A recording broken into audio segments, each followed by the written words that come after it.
social enterprise in that we are a for-profit entity, but we do respect and honor that public-private partnership and the needs of the community in coming into the space. In terms of where we're located, and this all came about after the proposed homeless transition zone. We are here. The bicycle club is to the north, and in between there are a few acres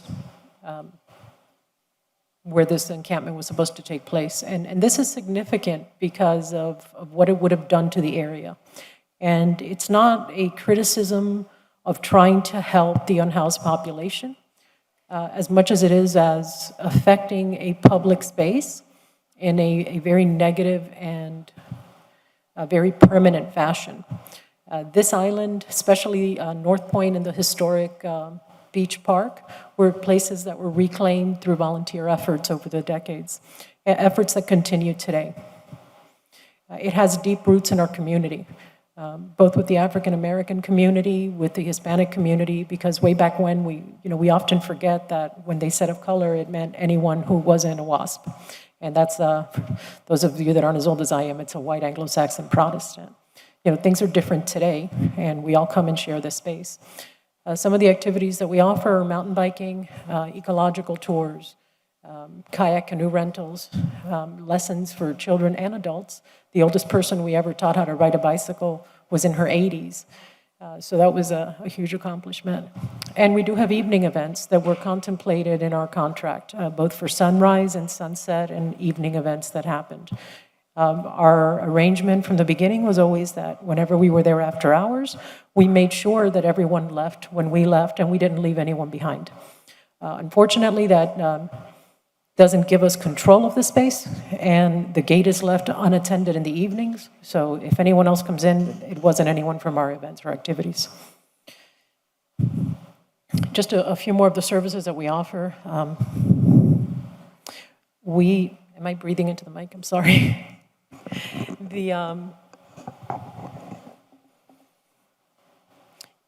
In honoring the space, we early on discovered that we needed to participate in its recovery, and that meant removing a lot of the debris that had accumulated over the years from the days of Jimbos. At first, we would say that the ground would bleed glass every time it rained because we'd get these large shards, and that started the cleanups, which evolved into a monthly, often weekly event, depending on the use in the area. Over time, we estimate about 30,000 pounds were recovered, both in small and large-scale cleanups. And we use that as an opportunity to teach our community about the impact that we have on the world around us through these hands-on activities. When people can understand how leaving their garbage behind costs them money down the road, it makes a difference. We've partnered with a lot of different community organizations, and this is just a few of them, and had hoped to continue doing that in the future. Winston Churchill said that we make a living but what we get, but we make a life but what we give. And for us, that was important. It's what we gave back. The estimate on the value of the volunteerism, according to the independent sector's value of volunteer time, is over $500,000. Not that I'm looking for any type of remuneration for that. It's just an example of what type of impact we've had on our community and our parks. We started a nonprofit in 2019, and then COVID hit, so it came to a screeching halt.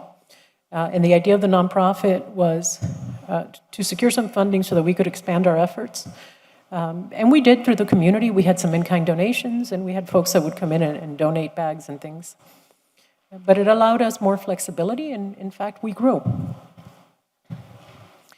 We have our very popular kids adventure camp, and it's geared not towards kids that are going to do large group scale events, but those that are maybe not quite as focused on being in a sports team, but still want to have activities and want to have actions that take place in the outdoors. And it's been an amazing process, because what we didn't understand early on is the type of self-assurance that was built in these children, that was developed. Our fishing camp was incredibly successful, and I mean, there was a lot said today, so I'm trying to shortcut it a little bit. Now we get back to Friday, August 12th, and that was the day of the shutdown. What's important to note is that on August 11th, we met with Ms. Lorenzo and Ms. Hernandez from Parks, as well as staff members from Commissioner Russell's office. When we left that meeting, I left under the impression that we were going to be reconciling accounts and finding what exactly was owed and moving forward from there. The next day, however, we were shut down.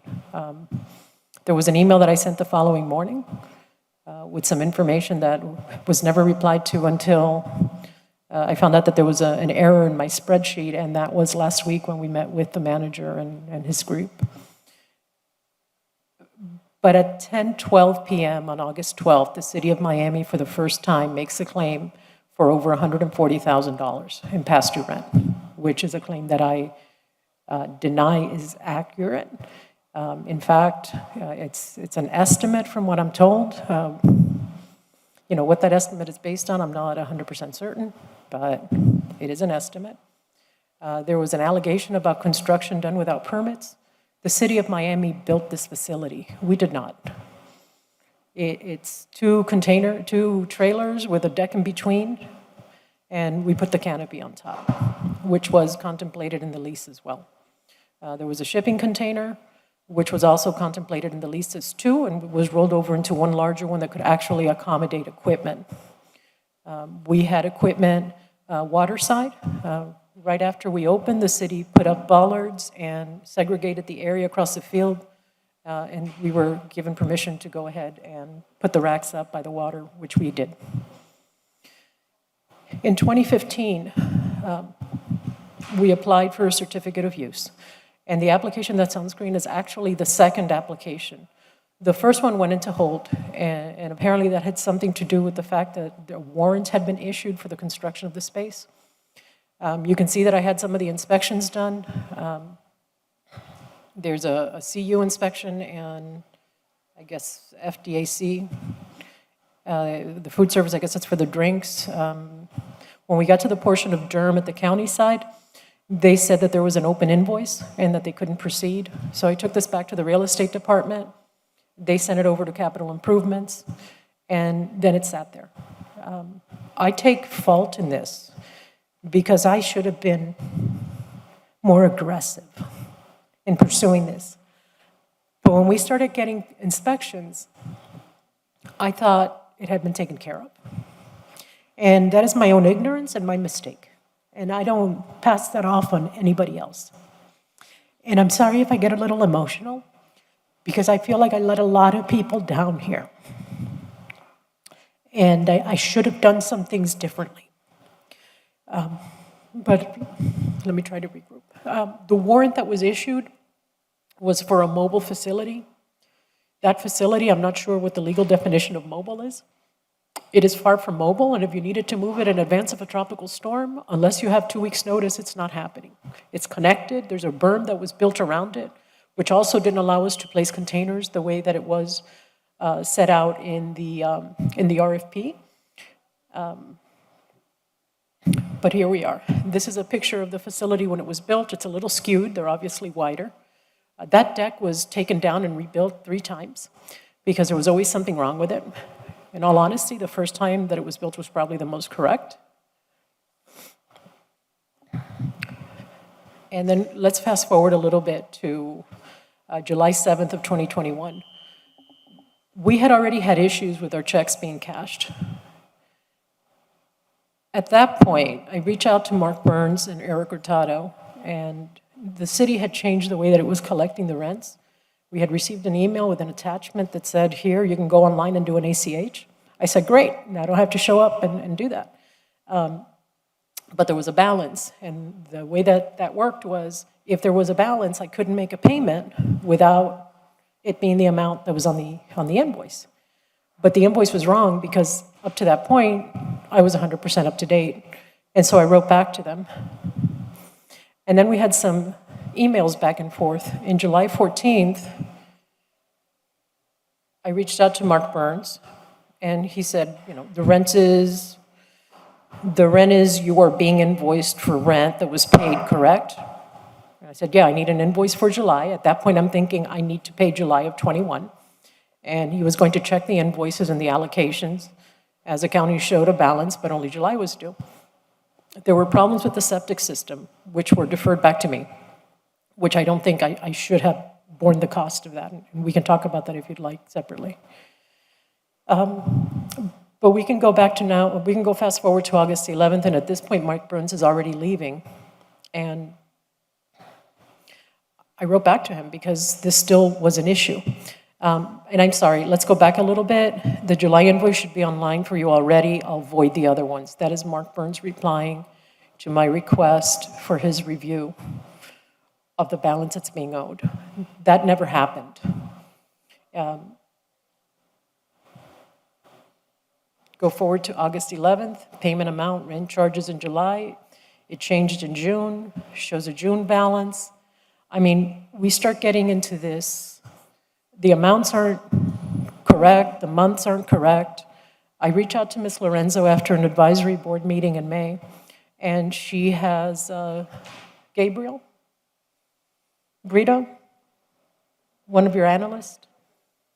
Someone had an analyst contact me, and he updated our address, which had not been updated, and I had written back to them in July that they still had my original address from 5 years before. So they send me these statements, and they really don't make any sense to me. Also, I want to point out that this statement ends February 1st of 22. This was generated in July and August. And the July one I received the day that we closed, that evening when I got home in the mail. But it's claiming that I owe $15,869. There have been allegations about how I've done things or what I'm trying to portray. In May, the Parks Department sent us an email advising us that they wanted to put the facility out for bid. Until that point, we had been hopeful to have a meeting with them to discuss the possibility of building a permanent facility at our expense under the nonprofit. The response I got on the August 11th meeting was that I should just go through an unsolicited bid process. Generally, that's okay, except that you have an operator that's had a long history of providing for the community, that is offering a benefit that's going to be a continuation and an increase of what we've been doing positively.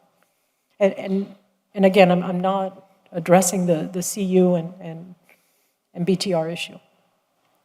And I'm being told that my lease was up in May. This comes to the next email, and I apologize if I'm jumping around. I don't feel like I'm being very, very clear. But I want to point out, on August 4th of 2020, in an unrelated records request, there's an email from Robert Ruano and Aldo Bustamante to Mark Burns inquiring about our space. And Mark Burns replies, this is after the stated date of our termination, that the contract at Virginia Key is almost up. We're in discussions currently with Parks Director to see what direction they want to go. My understanding is that at that point in time, the direction of the Parks Director, which I believe was Lara D'Souza at the time, was to find a path forward so that we could continue to offer services. We've been a good partner to the city. And yes, sir, there have been issues. And yes, sir, I've made mistakes. But I've never denied that I owe a payment. I just deny that I owe the payments that are being claimed. And I think that the fair way to do this, the just way to do it in any business enterprise, is to have discussions and meetings and come to an agreement. But I wasn't allowed that opportunity. Instead, everything goes into hyperspeed after I start addressing the issue of the encampment. And if I may, this wasn't intended as a direct attack towards Commissioner Carollo or any of you. It is, when you come into an area, and again, I'm sorry for the emotion. I don't do emotions well. When you come into something and you're taking away what a community has embraced and has dedicated time and effort towards building, and you tell them, because this body took a vote and made a decision, and you tell them, we're going to take this away from you in 6 months' time, people are going to react very aggressively. And again, it's not a condemnation of assisting the homeless.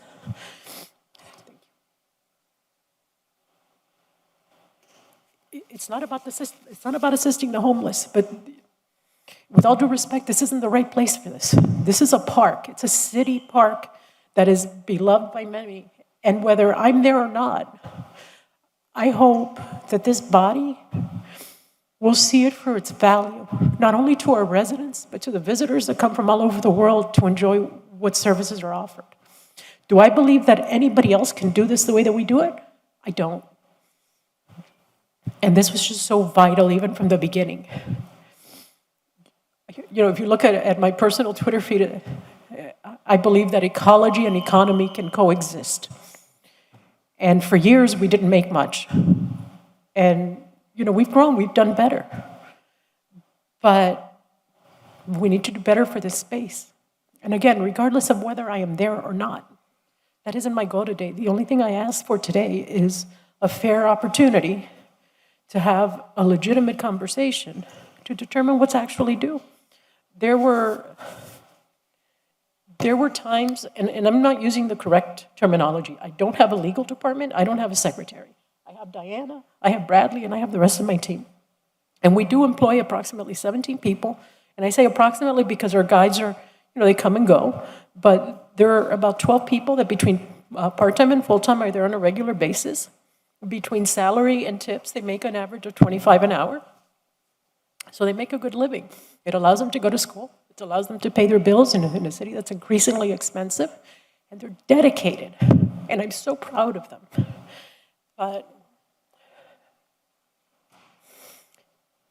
But here we are. And all of that is gone.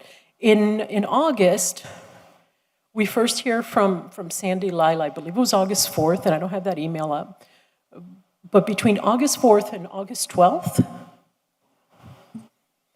everything fell apart. On August the 9th, we received, for the first time, an accounting of the payments that had been credited to our account. And in that, it included a credit card payment, which turns out was the payment for the CU application. Clearly, that's not rent, but it was there. In terms of and this is a document that real estate, the possession date certificate, this was signed when we first took over the facility. After the first documents were executed, there was a delay in delivering the facility. The trailers were sinking into the ground. So you couldn't open the door against the deck. So it took several more weeks before we could actually start operating. And this possession date certificate states that the lease was signed on May 8th, that the expiration date would be June 26, 2020. Not May, but June, and that's an important distinction. Because we move forward and there's language in the lease that was put in because we always anticipated that there would be seawall construction and that it would substantially disrupt what we were doing and that it would probably come right in the middle or towards the end of the lease when things were actually moving. And in fact, that happened. But before we get there, something else happened in between, and that was Irma. And I'm going to switch over and I'm going to show you a couple of photos. I think I'm going to show you, maybe I'll show you some. May I ask, how much longer do you think the clerk keeps coming to me to let me know that Did I exceed the time? Oh, you're way past 10 minutes. I'm so sorry. Just a You're couple way minutes. past 10 minutes, but I want you to be able to get your complete presentation out. I don't want to cut you short before you have the opportunity to say everything that you need to say on behalf of your organization. So if you could give me a little bit of an idea. I will do my best to shorten it. Okay. Thank you.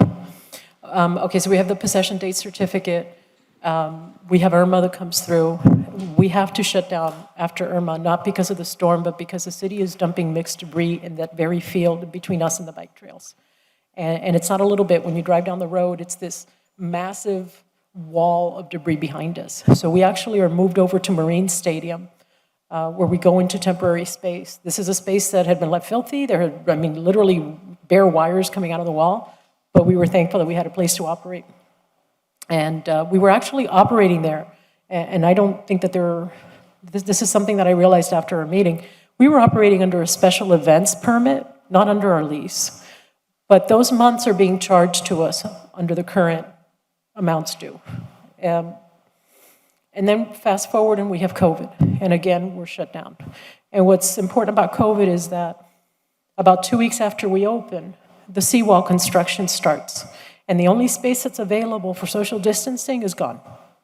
So the only place that had trees, that had shadows, that had shade, it's now eliminated. So that did affect our ability to operate. There's a section in the lease about destruction of property. And in the last part, it says, if as a result of a casualty, the area and/or operations are substantially rendered unusable, rent is not due and the lease term is stayed. All in all, it is my belief that the full lease term should have been stayed, using the correct language, for a total period of at least 18 months to encompass both the seawall, COVID, and Irma. Those discussions were had with the prior lease manager.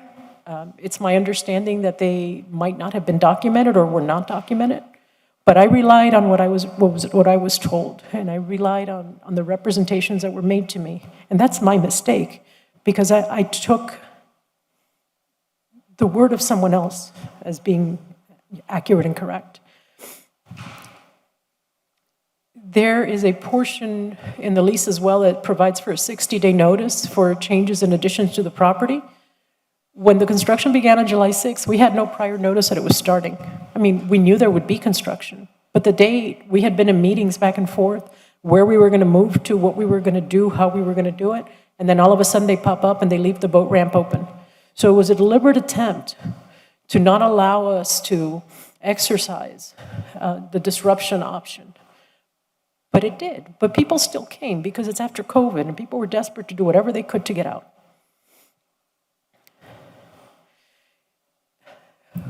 Quick summary. On July 7th, I contacted Dream about the billing error of 21. On the 14th, there's some email exchanges, and I'm happy to provide you with those. On August 11th, Mark Burns leaves the city. On August 12th, I start sending checks to the city. As the online portal, I can't send checks to the city. The online portal doesn't let me pay them, so I start mailing them in. Those checks were never cashed, and those checks were never returned to me. I tried to contact the prior director of real estate. In fact, again, after the Virginia Key Advisory Board meeting, she was at that end, I was here, I walked over to her, and I said, I need to meet with you, I've been trying to call you. There's a problem with my lease payments. And she looked at me and she says, who are you? And I said, I'm Esther. She says, no, who are you? I'm like, your tenant, Virginia Key Outdoor Center. And she didn't know who I was. She says, well, reach out to me. But about a week later, she was gone. And then there was, again, turmoil and no one there. Dream has asked me for that possession date certificate for financial reports that they couldn't locate that were submitted. And there seemed to be a number of items that weren't submitted. Not included in this presentation. I'm going to go ahead and just close this down. And I'm happy to submit them to you. I found a few more text messages that I printed out, going back to January 8th of 2020, where I reach out to Mark Burns and I tell him, hey, rent check I dropped off last month are still outstanding. This is my annual rent and my monthly rent. In January 28th, it's still outstanding. We keep going forward, and I had to reissue the payments. These were large checks. There was always a discrepancy, and Ms. Lorenzo even shared that there were some months that the amounts were incorrect, but I always took those amounts from what I was being told by the city. So were there errors? Absolutely. Were they exclusively mine? No, they weren't. Have I been provided an opportunity to discuss and negotiate this? I don't believe I have. I mean, you know, a lot of people today want us to reopen, and it's really hard because I know that, you know, I'm not wanted there. But we still have an issue with what is owed. And I think whether it's me or anyone else, it's just really important that we have some valid numbers and that we come to a legitimate and authentic resolution to the problem. Thank I'm going you. to wrap it up with that. Thank you. Thank you. And we are going to hear from staff as well. I was very concerned when I heard that the outdoor center had been closed. I had no knowledge of it. And what we have here are two separate issues. Our tiny homes issue on Virginia Key, which again was never intended to be part of the historic Black Beach. And now we have the issue of the outdoor center. And it happened in real time, both issues, and it got commingled. I don't believe that any of my colleagues had a hand in intentionally closing your operation down. I know I didn't. I can speak for myself, and I can only speak for myself, and I'll allow them to speak. I had no idea that was happening until after it happened. I understand that you provide a service to our community, kayaking, paddleboarding. I love that stuff. And I support those kinds of activities. But I'd like to hear from staff, because I believe that there has been a lot of misinformation, particularly, again, with the information that confused the tiny homes that was going on the historic beach. And you have just shown in your presentation that it was never intended to be on the No. historic beach. No, it was not, and if I may, I always understood your position in the vote that you took, and I think you're right. Your district shouldn't have to have an unfair burden. You know, it's a citywide problem. I'm going to give staff an opportunity to explain, how did we get here where we have a business that was closed? I understand it was the last day of your summer camp? Yes, ma'am. It was closed on the last day of your summer camp, because I can tell you that there have been businesses that were closed in District 5 and no one gets noticed. There was a restaurant that I would frequent weekly. The notice that that restaurant received, that they did not renew their CU. Not that they didn't have a CU or a BTR, but they didn't renew it timely. This is the notice that they received. Chains on the door with a lock. And the owner couldn't get in. There was no come into the office and speak with administration. And these are the things that annoy me, the disparities that occur in some districts versus others. While I was president and CEO of MLK EDC, I had a tenant that didn't have a CU. The police came and told me that if he went back in that place, he was going to be arrested. So having noticed that they brought you in was a courtesy that I don't get in District 5. That is a courtesy that the small businesses in my district are not afforded. So I'd like to have staff address the issues that she brought up, because from what I understand, it says that you applied for a CU in 2016? 15. 2015. Well, your CUs have to be renewed every year. Once you apply for it and you receive it, you have to renew it every year. So I don't understand how this could have gone for so long. Because, like I said, there was a restaurant that I frequent in my district before I became commissioner, and the restaurant didn't renew the CU timely. And how we found out was that chains were put on the door and a lock. He was not allowed in his establishment. So now I'll turn it over to the city manager to provide some information and explanation as to what has happened and the path forward for us. Good afternoon, Madam Chair, Commission. So I'm going to give kind of a brief point of clarity here before I let Jackie do her presentation. It's evident by all the public comment this morning that there was sort of a commingling of issues, which you've just highlighted now, right? The homeless issue versus the outdoor club versus the historic Black Beach, right? And I think in a lot of ways. I'm sorry, I can't hear you. I'm hard of hearing. I really, I'm I'll definitely. put it here. Thank you. So I'll repeat myself. So there's been a commingling of issues, right, as evident by the public comment this morning. They are really, in reality, unrelated, right? So we're dealing with an issue of whether we proposed as staff to address homelessness and a place for them on Virginia Key as a proposal. There's the operation at the outdoor club, and then there's the trust, none of which are really related for all practical purposes. And I think that sort of needs to be clear, because a lot of the messaging this morning created a lot of overlap to those that didn't exist. So there's a lot of misinformation, right? So for purposes of the discussion today, we're only dealing with the issue of the outdoor club, right? So, and the facility and the operation, therefore. So we did have a meeting last week in an attempt to get some clarity on what money is or is not owed. Didn't really reach any significant conclusion of that. As a result, Jackie will kind of go through a timeline, because there has been an intent, obviously, to issue an RFP there. There also has been, what is clear to me, some issues on our end relative to the past and relative to, communication within our department.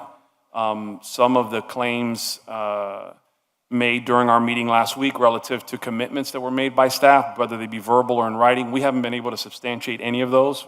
We certainly can't find any reasonable amount of documentation.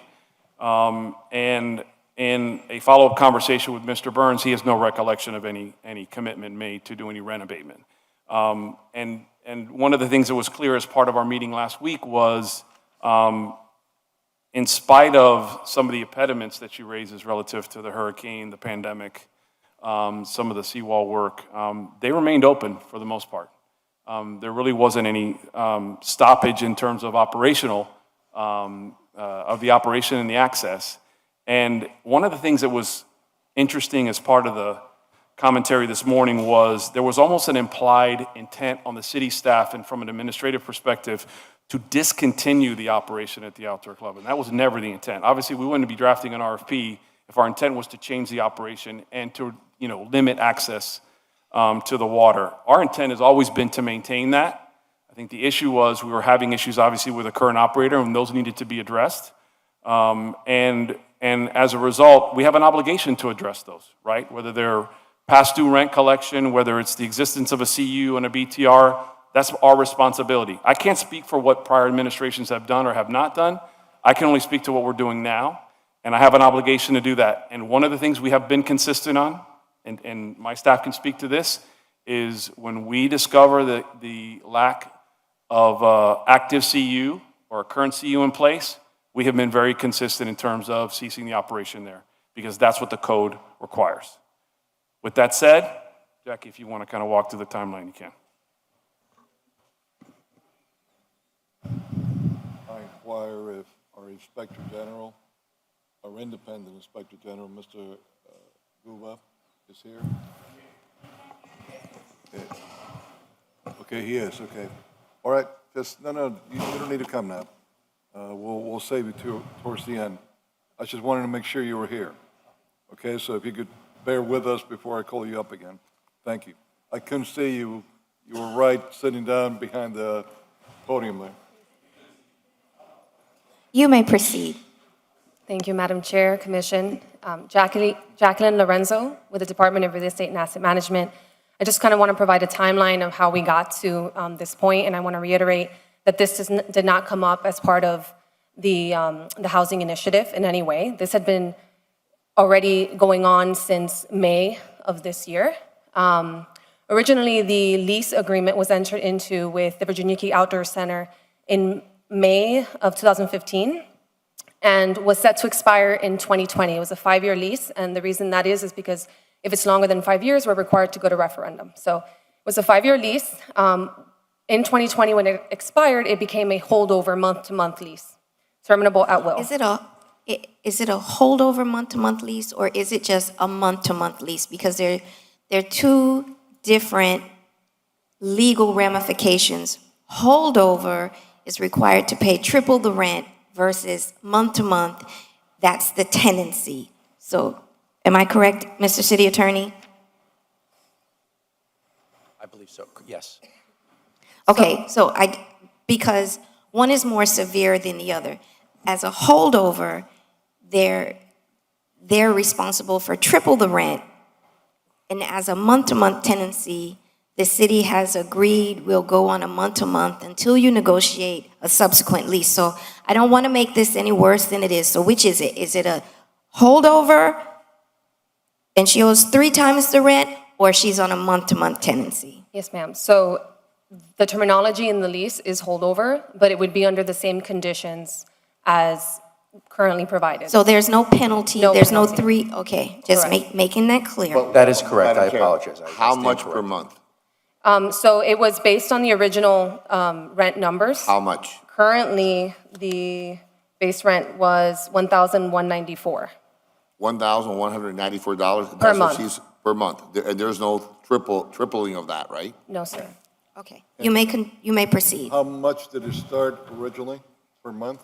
So it started at $750 per month, and then in the second year, it escalated to $1,000 per month. And then that is escalated each year by 3%. Okay, I just wanted to make it clear that she didn't owe triple the rent. It's a month-to-month tenancy, and she owes monthly what the monthly rent was. Yes, thanks for clarifying. Okay, And Madam Chair, but I want to clarify, because I'm trying to get educated here. go right Okay? ahead. What's the square footage of they were renting? What was the space? It's the use area, which is where the facility, the actual structures are, the temporary. The area, the space they use, not the actual structure. So the use area is 2,056 square feet, but they have a non-exclusive ability to use the other space. So for example, the boat launch. What's the total, the question's simple, what's the total space that they have access to that they can use? So I can look that number up for you, but it's basically all the public space. So they could technically use any of the park space there, the boat launch. It's on a non-exclusive basis. They couldn't put any structures or anything on there. They would just be able to utilize it, invite their guests to that area. And who knows that square footage? Please, important for me. I don't believe anybody's got the actual square footage because While staff looks for the square footage, can she finish? Well, look, Madam Chair, I want to know the details. The details matter in these kind of I conversations. understand. So as I prepare my notes, I want to know the details. I don't want to get lost in the mix. I see. Just to address it very quickly, Larry Springs, CFO. For context, Yes. it's basically the square footage of the park, in essence. But we'll look up the actual square footage. So it's multiples of acres. So they have access to all the acreage for $1,194. And then there's specific. Okay. In the same way that the public has access to that space. Well, Sure. And now I'm getting. not in the same way. Well, no, you're right. They would be able to invite guests into that area as well. Correct. Yes. Correct. No, wait a minute, let's clarify this. Okay.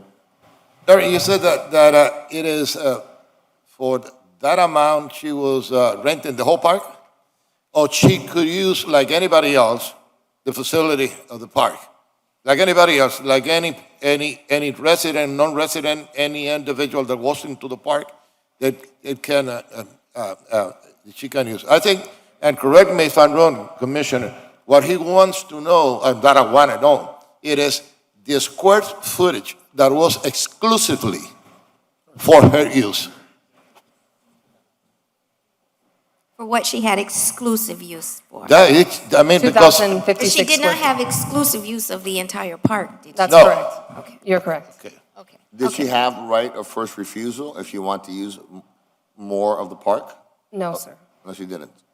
So anybody else can come in and use it. That's correct. Okay. Excuse me, for services, there was. If there were additional services that would be contemplated, there was a language that I would be able to turn that down. But no other services were ever authorized. So for exclusive services, you could, in effect, say, you come first, right? Right, so if they wanted to do a concession for kiteboarding or. Right. Then I would have an opportunity to say yes or no. Of course. What- That's what part of what the exclusive statement- use is, right? What, Right of first refusal, that's what that is, right? Right. Yeah. What part of the agreement is that in? I believe it's in the uses. Okay, because there's thousands of square feet that were being used. This is after the fact, so, but there were thousands of square feet that were being used to store KX, paddle boards, other equipment. I believe there was a container with bikes and many other things that were exclusive to the business, not like anybody else that could come there and use it. Well, probably the better question, Madam Chair, is how much space were they using for whatever purposes? For that 1,100 plus, how much space have they been using for storage, for exclusive services somewhere else, for kiting, whatever? Commissioner, I don't believe there's anybody, not even her, Well, that but I can wanna- give you an exact amount. I think But I want to still ask the question, if I may. If you can give me 2 minutes just to get just an I'm aerial. just curious to know how much of our space they were using for Right. those dollars. That's what So I they were wanna know. using the launch itself?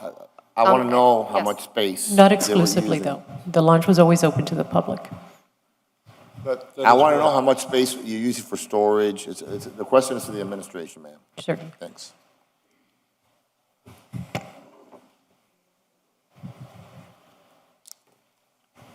And I apologize, Madam Chair, but it's important for me to get all the details as we move forward.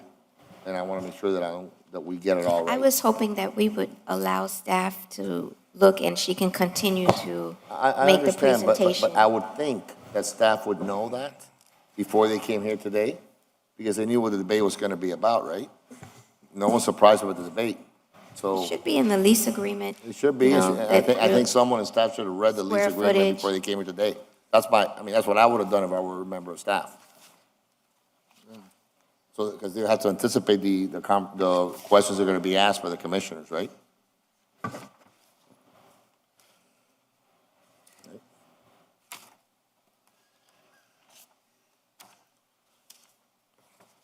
If this would help, is there pictures of some of the areas?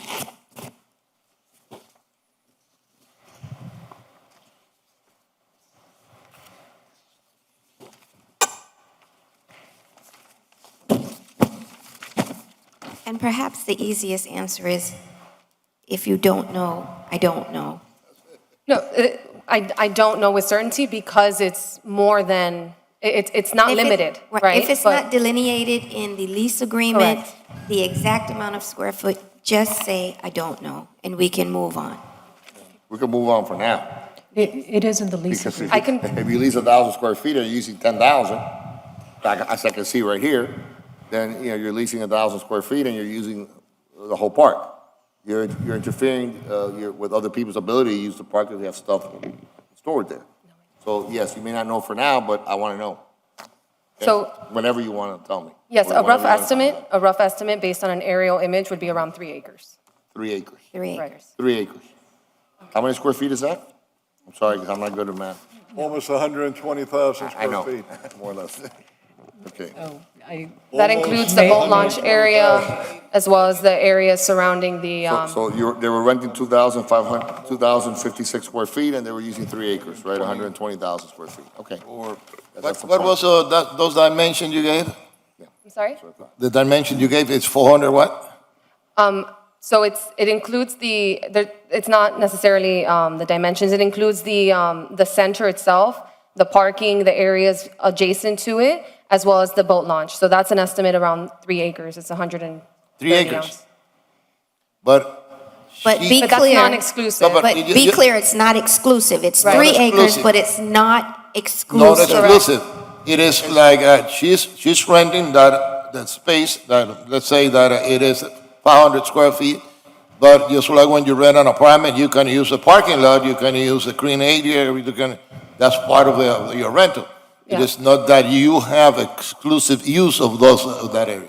You Yes, can't, you can't charge someone rent for That's right. No, space that they use that's not exclusive. Of course not, but if you It- take it up the is space. common area. But if you Common take up area. the space, if the parking lot is full of cars and nobody else can park there, you're taking up the space. If you have all this kind of storage, over 3 acres, who else can go there if something's in the way?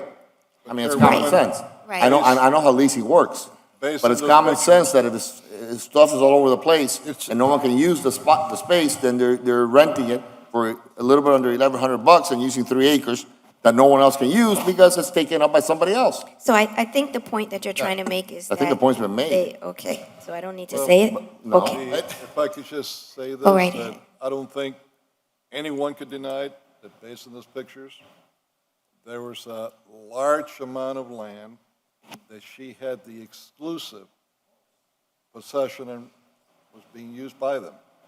Now, I'm not trying to get any more money out of her. What happened, happened. Shame on the city that it didn't do anything before. My concern is what she owes and moving forward. Yes, but I want to clarify something that the commissioner said. Let's define exclusive. And if I go to the park, can I park where all those cars were parked? Yes or no? Yes. Then there's not exclusive. You see, let's not confuse. The important thing If here. you can find the hold on a spot, second. if you can Hold on- find the Hold on a spot. second, hold on a second. No. I think what is important here is the procedure that was taken was a procedure that was unjust. How much does he owe? What can we do? What can happen? That's all that is important here. You see? And then if we want to create a new lease or whatever, or future lease, and we want to be clarified what you can use and you cannot use, then action will be taken. But now, what we are deciding here is that this lady has been evicted from her business, and what is important to me is the procedure that was used. If we had given her enough time to cure it, and as we do to anybody else, and if it is the possibility of trying to give them a chance, and that's all it's important to me. And then what we do with that land, we can RFP it, we can do whatever other things that we have. Yes, sir. And because, Thank you. because- Thank you. and also I want to clarify the perception that exists, and perception is everything. You see, it was ill-timed, and all of us can say that, the time that the eviction took place, it was ill-timed, and the perception it is that it was cause and effect. Okay? Right, May I- which is what we're trying to clear Wanna up. clarify that, Because and it was which I ill, don't believe that it the was- actions of the city was ill-timed. And I want to make it clear today that this was not a retaliatory action taken on behalf of the city. Or if it was, I want to know about that. But it was not a retaliatory action taken by the city because she and others spoke out against tiny homes, because one has nothing to do with the other. Please proceed. Chairman, I'm sorry, but she had been informed verbally since early this year and in writing several months back that she even admitted here that they were going to send this out for a request for proposal. In other words, a bidding process. So, you So know, that- there's, how in the world can anybody claim that the steps that we're taking is because of that when she had been notified before? Now, Esther's a very smart woman. I think she's a brilliant woman. Thank you. That she got a lease like this from the former mayor that pushed it, a politically connected lease for $750 a month that was guaranteed. I think it's brilliant. That's very smart. May I? And that's a fact. Now, so that we don't go back and forth, let's put these pictures up, okay? Let's put these pictures up, because I'm not talking about the ramp that everybody could use to get in the water. I'm not talking about parking spaces. I'm talking about actual thousands of square feet that were used exclusively for her. So I'd like to have this up here so everybody could see this, Mr. Manager, including the can you get media that's been IT drinking to, the tea. can you get IT to, and in the interim, we'll have staff continue their presentation, please. Yes, ma'am. So Parks reached out originally to the tenant concerning the RFP to give them courtesy notice in advance. We're going to start this RFP, and we want you guys to know that your lease will terminate. They also advised that they were on a month-to-month basis. At that point, the tenant disputed that and said, no, we've been given extensions and our lease has not yet terminated. So in our review in Dream, we went to review the files to determine if there was any kind of substantiation, any proof that there had been actually a tolling, and we found nothing. So we reached out to the tenant and said, please provide us this information. It's possible that someone didn't file it, or let's work together to try and find a solution to this. Give us the information, please. We received nothing. We received requests to meet, and we said, let's meet, provide us the information so that we could be prepared. Nothing, we were provided nothing. So we went back and forth trying to get this information. We submitted around 11 emails, and this is in addition to verbal. So you said that there was an extension. Does the legal department have, because the legal department draws up all of the contractual agreements between the city and vendors, did the city prepare an extension for this lease agreement? The city attorney's office? I don't know the answer to that. I would defer. Was there an extension? No, there was nothing. So the lease agreement provides that in the event the use area, which is the area that is exclusive, the 2,000 square feet, in the event that the use area becomes unusable, that they could request for a tolling and an extension based on the amount of time that it was unusable. And there was nothing in the agreement there was nothing in the file that reflected any such extension or any such tolling. Mr. City Attorney, could you check with staff to see if anyone drew up any document for this organization that would allow for an extension of the agreement? Because it cannot be in writing. These contracts are written where it has to be the agreement of both parties in writing, and it has to be signed and executed. So if you could please search, ask, determine if your department drafted an extension pursuant to this lease agreement. I'll follow up, but I'm being advised there was no extension. Commissioner Russell? Thank you, Madam Chair. Just a couple questions for administration. So the original lease, under your calculations, is supposed to be up this month, finished this month, correct? No, sir. So so it's month to month. Technically, the lease expired back in 2020. Right. And then we were on a month to month, and so we, according to the agreement, have to give 30 days notice, and which we provided. So today would be the termination date. So my question is, though, when were you planning to release an RFP when would the award be expected for the next tenant, whether them or someone else? What was your plan for continuity of service to our residents? When was the RFP meant to be awarded? And were you planning on holding them over until then so that we would continue service? So the original plan was to have them at the site until we could issue the RFP and go through that whole process. Mm-hmm. But the various variables and the information that I would like to go over with you all, we didn't really have a choice. So that's where I would like to go toward this, is what led to the urgency for the termination of their agreement versus allowing them to continue through the finish of an RFP. Because for me, one of the priorities is to make sure our residents continue to have the service through each summer and throughout the year. But as I know you're going to get to, what escalated? Correct. Whether the BTR, the CU, et cetera. And then my follow-up questions will be, why were those things not noticed for 5 years, 7 years, and what made them so urgent now? So Yes, sir. So I'll continue from where I was. When we reviewed the files and reviewed how much rent had actually been paid, we realized that we hadn't been paid since May of 2021. The last payment we received was May 2021, and that is absolutely the fault of the administration for not identifying that at that time. We found that not only had we not been paid those previous months for base rent, we also hadn't been paid associated fees under the agreement. We also hadn't been paid percentage rent for the last 2 years. For who? I'm sorry? You haven't been paid for what? Percentage rent, Percentage? which is rent? really the bulk of the revenues that we receive from the rent on the property. How much is that?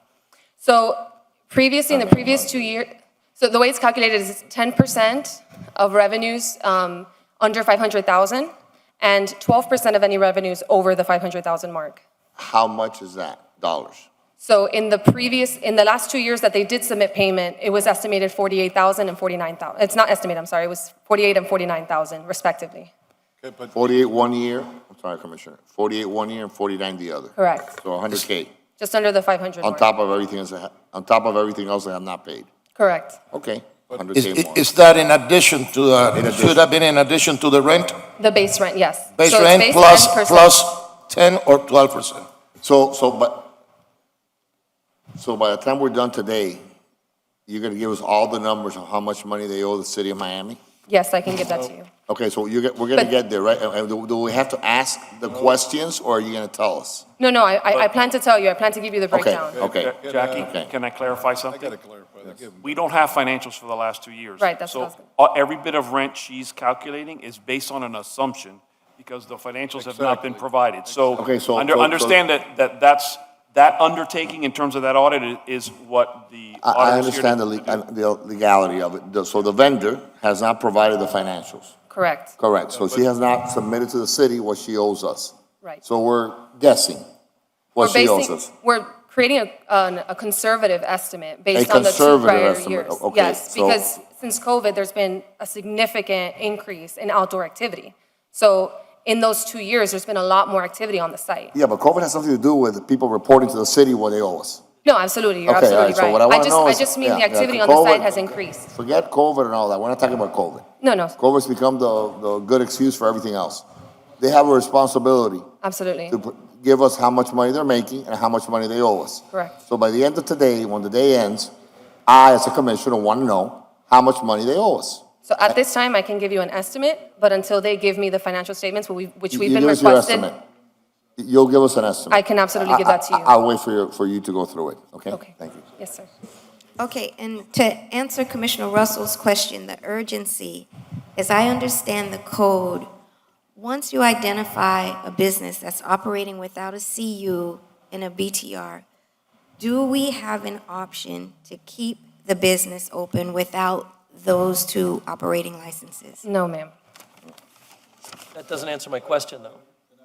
'Cause the question was why for 7 years it was not noticed. No, by- you haven't answered that question, but I want to make it clear that there's nothing that we could have done because of the CU and the BTR.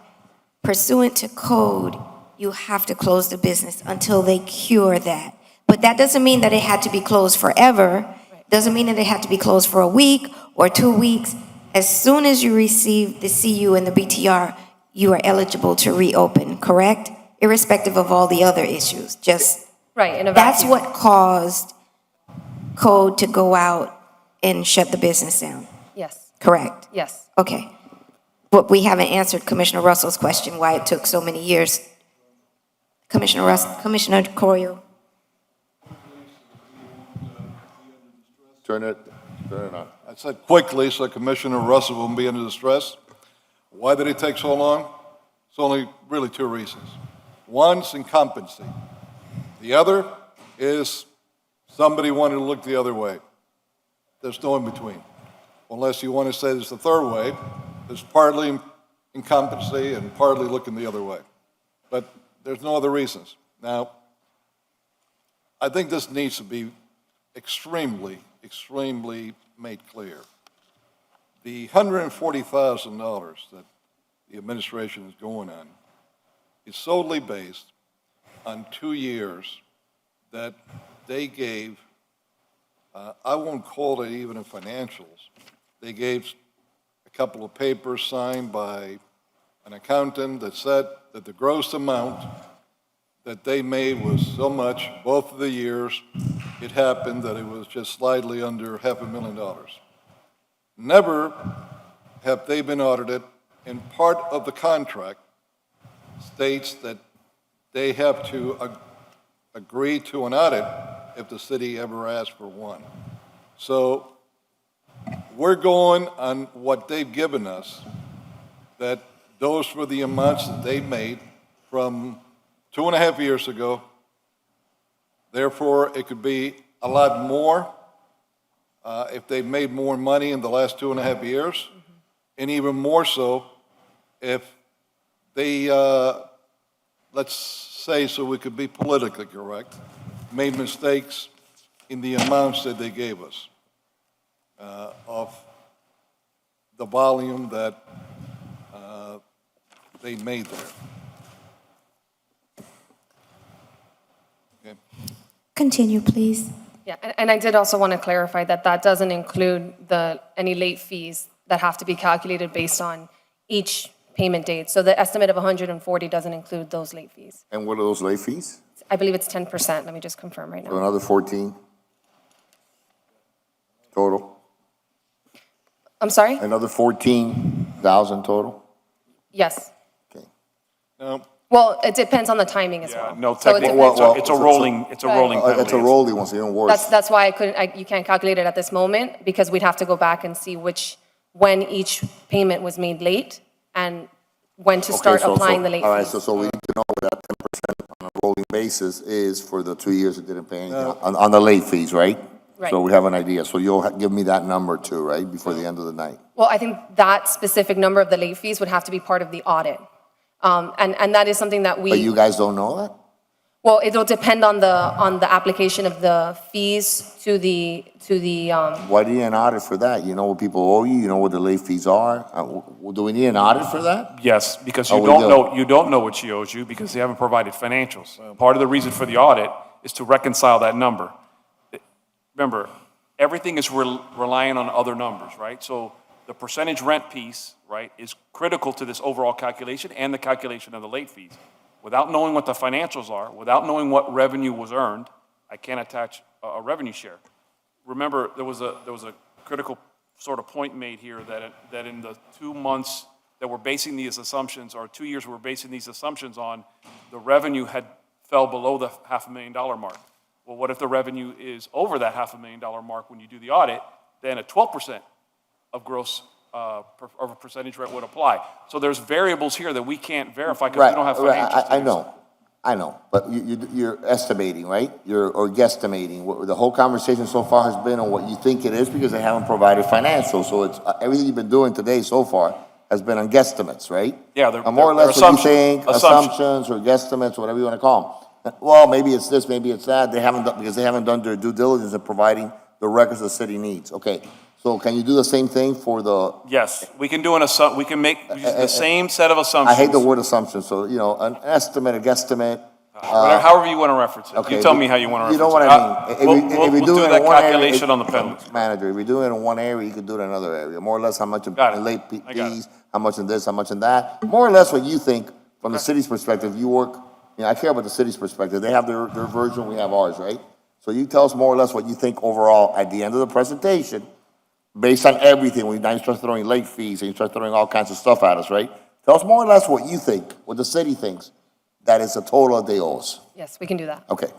Okay, Madam Chair, since this is relevant to the discussion that we're having at this point, if I could introduce this to the record, because I think it's very important that this is be placed in the record. In particular with some of the statement that Ms. Alonso made before, that she wasn't provided the opportunity to discuss the monies owed with the city. Can I see that? And I'm going to pass it to the city attorney to read it into the record. Yes. Okay. I'm going to have the city attorney read it into the record and make a copy for all of us. This is almost a month old.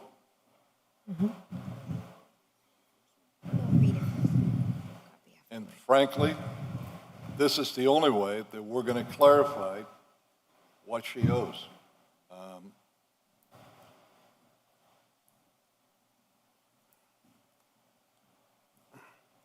Okay. This is, I just want to look at it myself before I read it, if that's okay.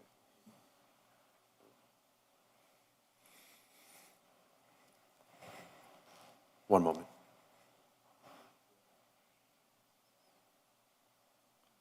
You got an attorney, you complicate things. I want to make sure it's fair. You still an attorney? Yes, I am. That's why I'm trying to clear up the misconceptions that are being And damn said. good one too at that. Thank you very much.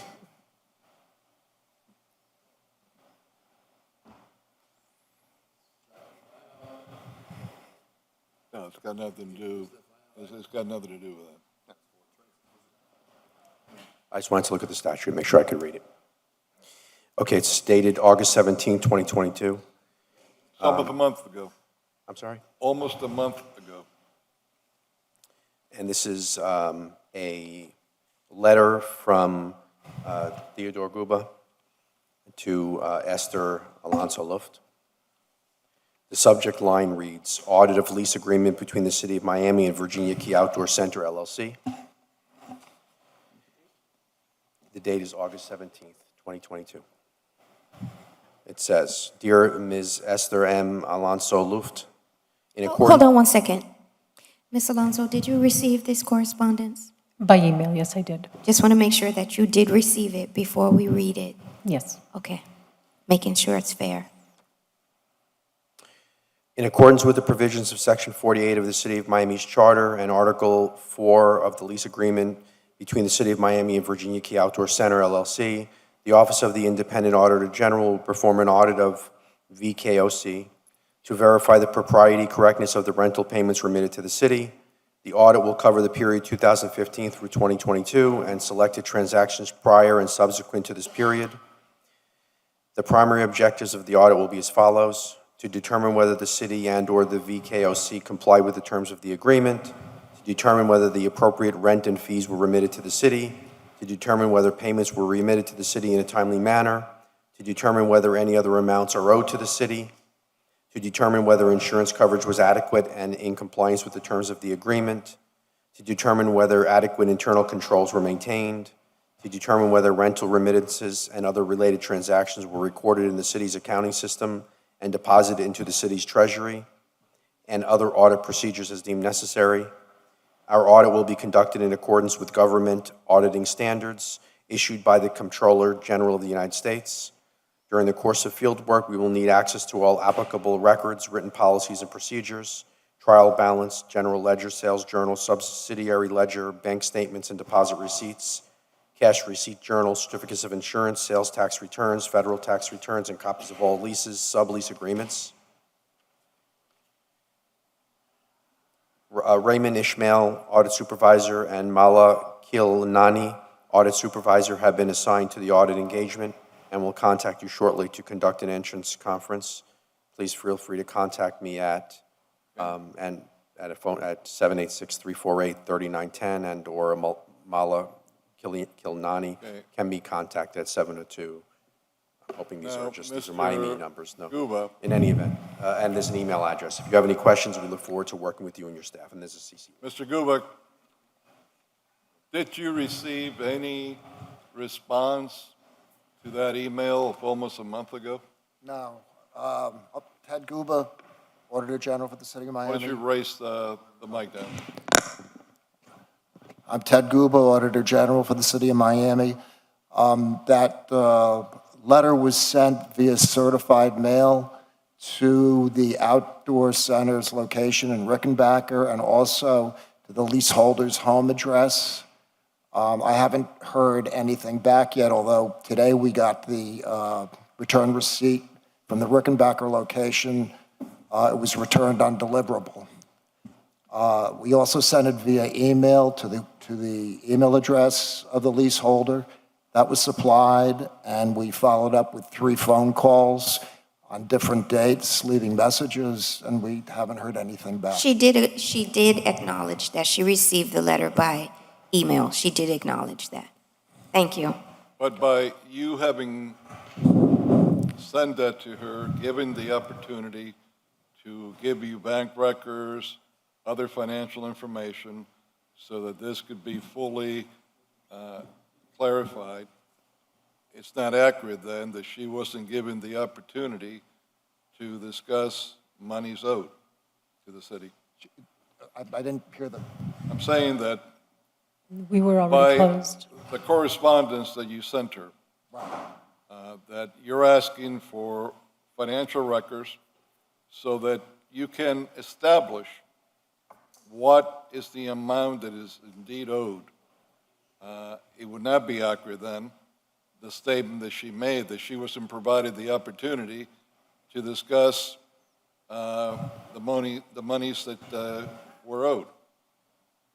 well, I know the city's trying to determine the money she's owed from letters from their accountant, and that would be one step to start with this, but we need bank statements and other information. What he's asking is, was she given the opportunity to respond Yeah, yes. to what you sent her, the emails and everything else? Yeah, we haven't Yes or received no? any response. Yes, she was Right. given the opportunity to respond, correct? Yes. Okay. It's been 20-some Thank you. days. How many days? 26 days since. Thank Okay. you, thank you. Oh, okay. She did acknowledge that she received it. Okay. Please complete your presentation.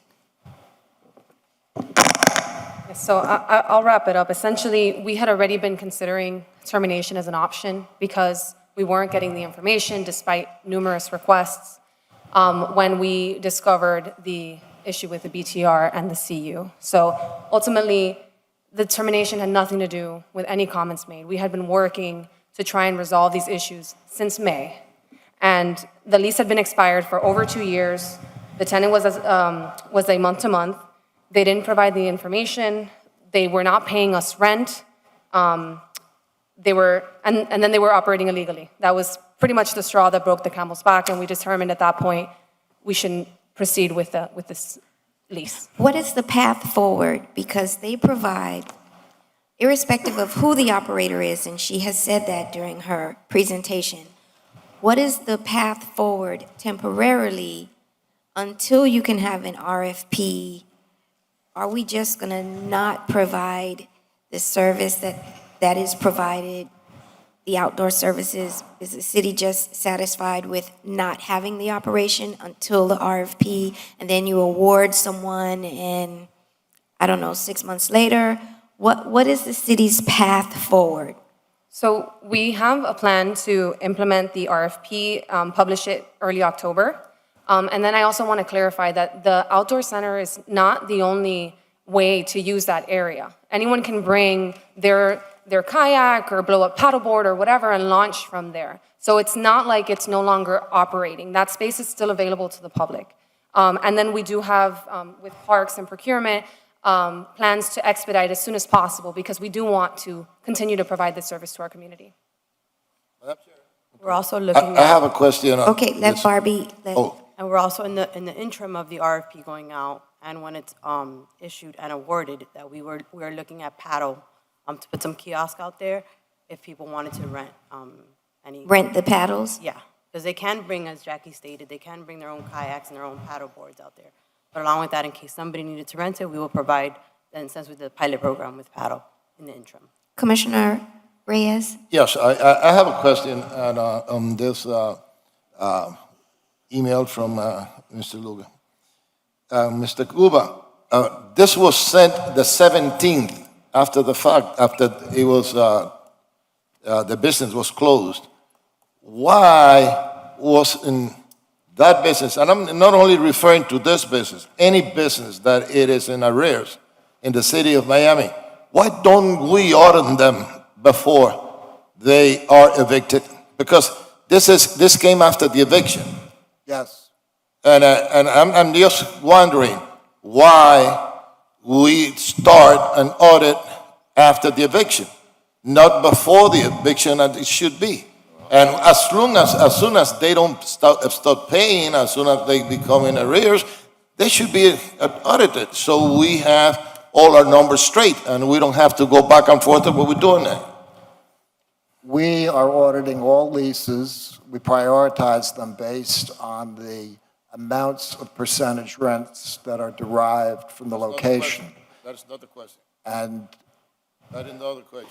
I'm talking about the timing. well, I'm talking about the timing. Timing. oh, the timing, well, That's- I was made aware of the issues over there, and I was not part of the process to close them down. I would have preferred to, audit an ongoing operation. One question, who made you aware of it? It was after they were evicted or before they were evicted? That they were going to be closed down? No, you said, you claimed that once you are aware, you take action. You didn't take action before, but because you were never aware. You should have been aware. They should have informed you about this, you see? And there's a valid question, and I agree with Commissioner Carey. It's either, ineptitude or I was not informed. Hold on a second. Okay, just what I want to know is, because I don't want this to happen again, that we are going to start auditing after the fact. We have to audit before the fact. Yeah, I understand that. You see, because after the fact, it's not going to affect the audit simply because, we have companies like for the outside haulers, for instance, which sell their assets. And so we do a closeout audit. This would be considered similar to a closeout audit. Well, then I strongly recommend, Mr. Manager, that we keep an eye open, and then those people that owes us and they're not paying, that we start auditing them before we have to go to an extreme and evict them. So I'll let Larry sort of get in a little more detail, but he has a number of ongoing audits of various contracts we have. He's doing those now. So aside from this one, that's an ongoing process we engage in as a regular part of our audit trail in terms of the various leases we have. So he's doing those already. So they don't typically happen after the fact. They typically happen while the lease is still active. It just so happened that we shut this one down as a result of the CU issue, which is the timing. But it was many issues. It was the CU.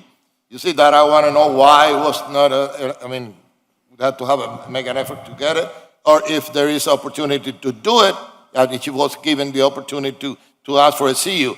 Now, but what really, makes me question is, ask you, Mr. Guba, is why we have this audit and request of information after the business was closed. Why don't we, and that's for you, why don't we start our audits once we start demanding money for the people that owes us? You see? This was a unique situation. I wasn't aware it was being... Well, I don't know. I'm not blaming you, sir. I'm blaming you. You were directed on the 17th to start an audit. That's different. What I'm saying is, just like what took you so long to determine that we need all this information in order to give them a bill, or bill them for the money that we needed. That's what I'm saying. In any business that keep records of people that owe them, of companies that owe them, they know who owes, who pays, and when they should be contacted and money should be demanded. Everybody. Any business and any government does it. IRS does it. Mr. Spring, please. Thank you, through the chair and Larry Spring. Commissioner and the board as a whole, a couple things. We've been very clear about the past. We've had some issues. Since I've been back, and I'm gonna go back to the procedure from before, having managed this area before. It was customary for us, as a lease was coming up for renewal, that we would initiate through the Auditor General an audit of the tenant or the lessee to make sure everything was in proper compliance. So as we close out that lease or renew that lease, we had all the necessary information. So the timing of this in general context is not abnormal. Obviously, with what we put on the record with Mr. Spring, I take exception to that. Okay. I do not understand how she did not have a CU and a BTR since 2016, and it's coming to light in 2022. That is unacceptable. That is unacceptable. And had in 2016, 2017, and these licenses renew every year. I know this because I was required to renew my license, and I would get a notice every month. Me too. Every month that your license hasn't been renewed, your license hasn't been renewed, you need to renew your license, you're racking up this late fee and that late fee, and then I'd get threatening letters to say, if you don't renew your CU, you are going to be closed down. How from 2016 until 2022? And I understand the timing is bad, and now that it is brought to light, we can't turn our face and not do anything Of course. about it, but it is a huge fail on staff's part that she has been able to operate since 2016 without a CU and a BTR, and then it commingles with our efforts to do something for our Larry- homeless Larry? community. And you do not need an Larry, audit. I was gonna, Let me, I'm sorry, no, Madam but let me Chair. answer because you weren't Okay. here. You do not need an audit Well, no, no. for that. Do you? Do you need an You do audit? not need No, an you auditor need for an that. audit. No, Well, haven't what you been in need, 6 years? what you need is competent personnel managing the leases. So let's speak to correct. that. So- None of those people are here anymore, right? None of the Okay, staff so that was make sure you get it responsible from now- make for sure you managing get- the department I and managing understand. those leases is But you currently also here. need an honest vendor that calls the city and says, hey, what's happening here? I don't have my CU, I don't have my BTR. How about this? I want to get it right. You didn't do that either, right? No, I didn't do that You because did not do that. I did not, And but the if I staff- may. Not you, the previous staff did not say, you don't need an audit for that, so Mr. Guba doesn't need to be here for that. Well, It's a CU and a BTR. can I answer that question It's about the basic- CU? The CU, the reason why, Listen, can everybody kind of go through the chair? I'm being told by the city clerk that it makes the minutes difficult to weird. capture. Not because I want you to, by the way. I don't care, but because I just told We're them I don't Cuban and care. we're passionate, I know, you know that, you know. everybody's passionate Through- about this, but No, so through the to chair. help our clerk, our city clerk out in preparing the minutes, yes. through the chair, to answer your question, your base question, when we look back at it, because the CU was never approved and issued in the first place, it never got into the cycle that you've been subjected to, and I, as a business owner in the city of Miami, has been subjected to. Because I've gotten the same letters, the dunning letters, the reminding letters. I've actually had code enforcement show up in my office before because I was late paying my CU renewal. So it's happened to us all.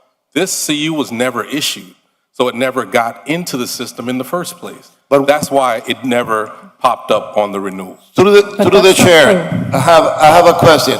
It says here that it was issued on 2015. It was applied for. It was applied, and what happened that it wasn't issued?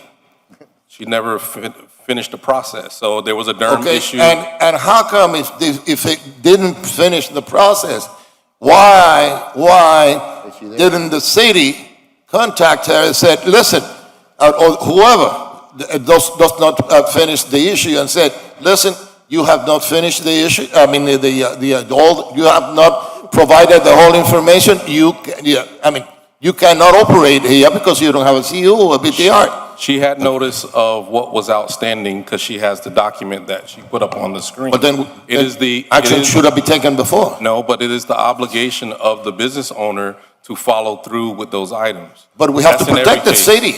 We No, have no, to I'm- protect the city. We do, A but- business should not operate without a CU or a BTR. You're It shouldn't. absolutely right. So now, I think we've covered this issue enough.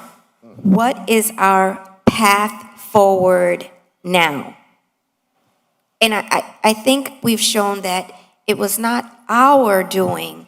It did not come from this body because of your advocacy for the tiny homes initiative. It certainly didn't come from me.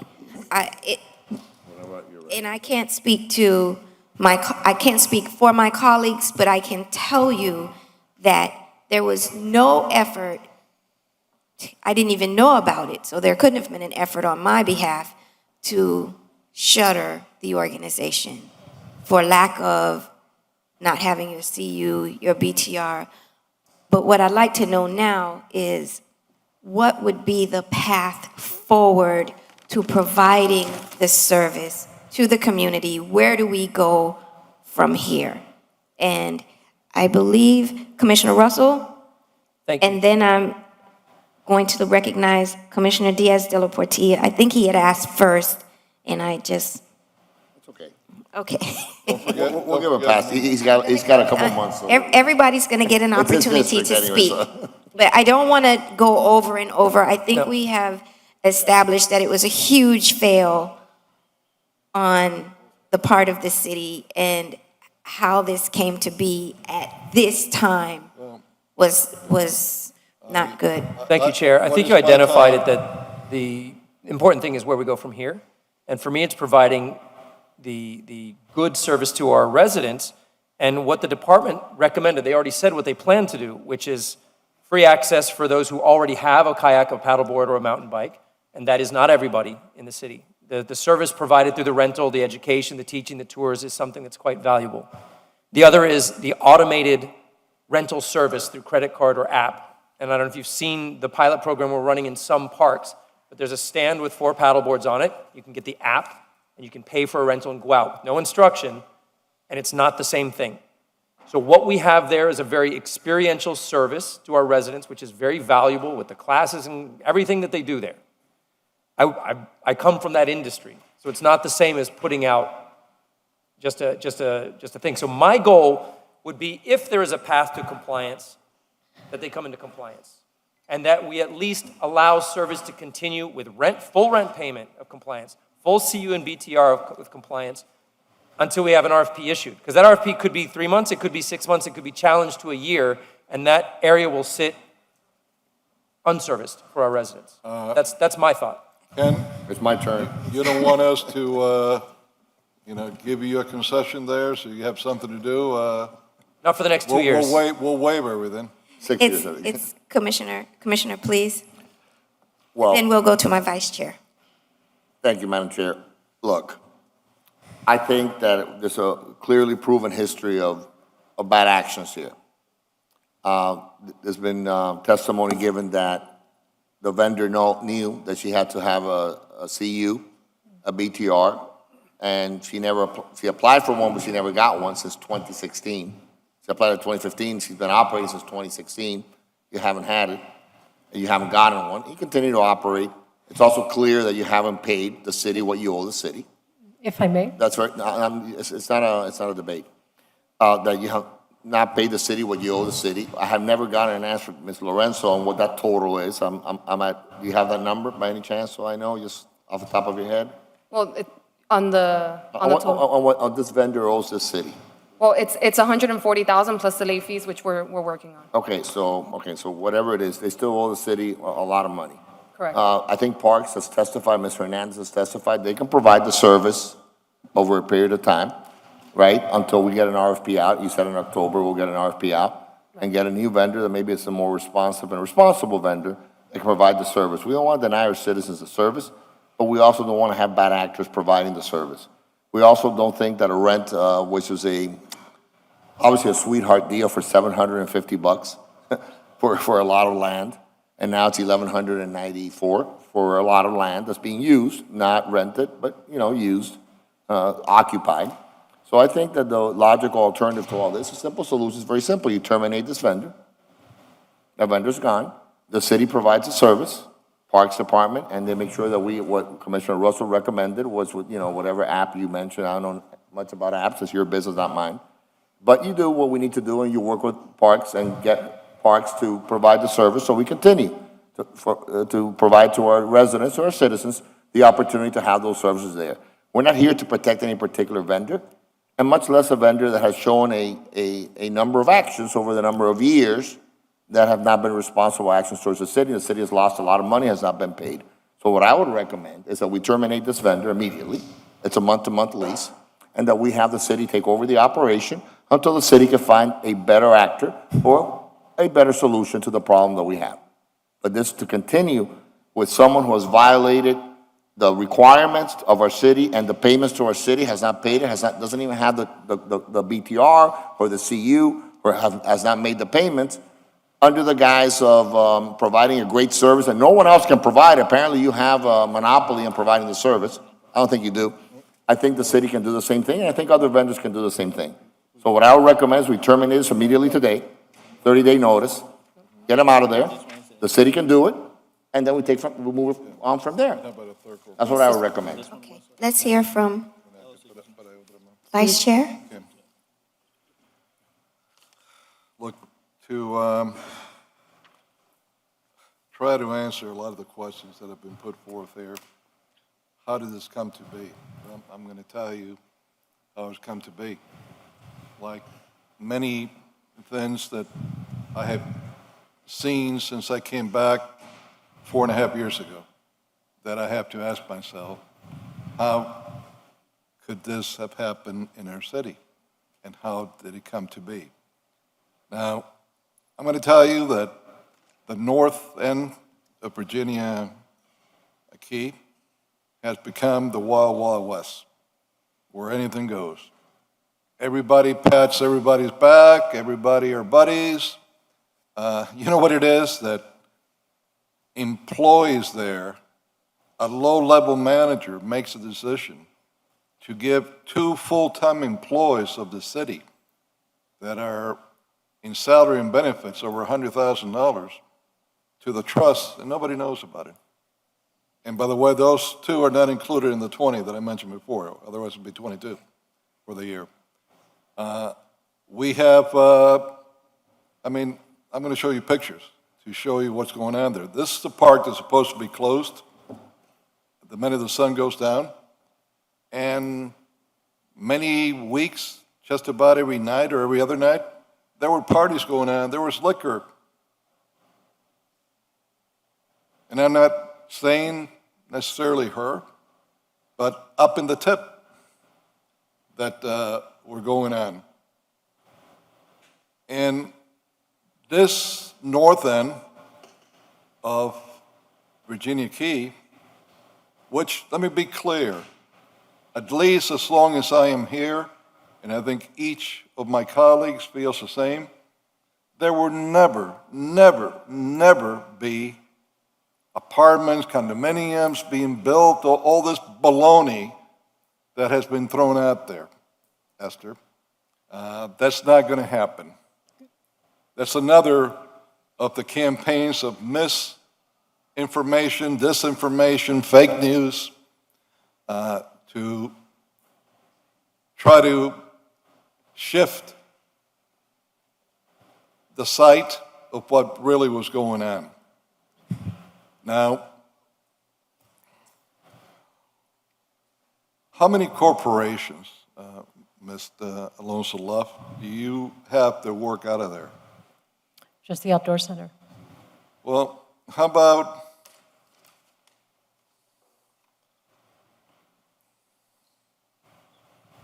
the Outdoor Connections, Inc.? That's the A nonprofit. not-for-profit?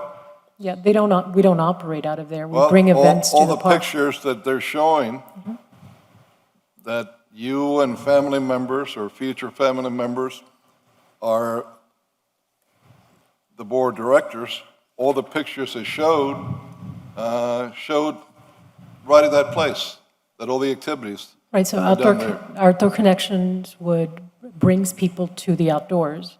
Being that we were operating Virginia Key Outdoor Center, it made sense to support Virginia Key Outdoor Center. Okay.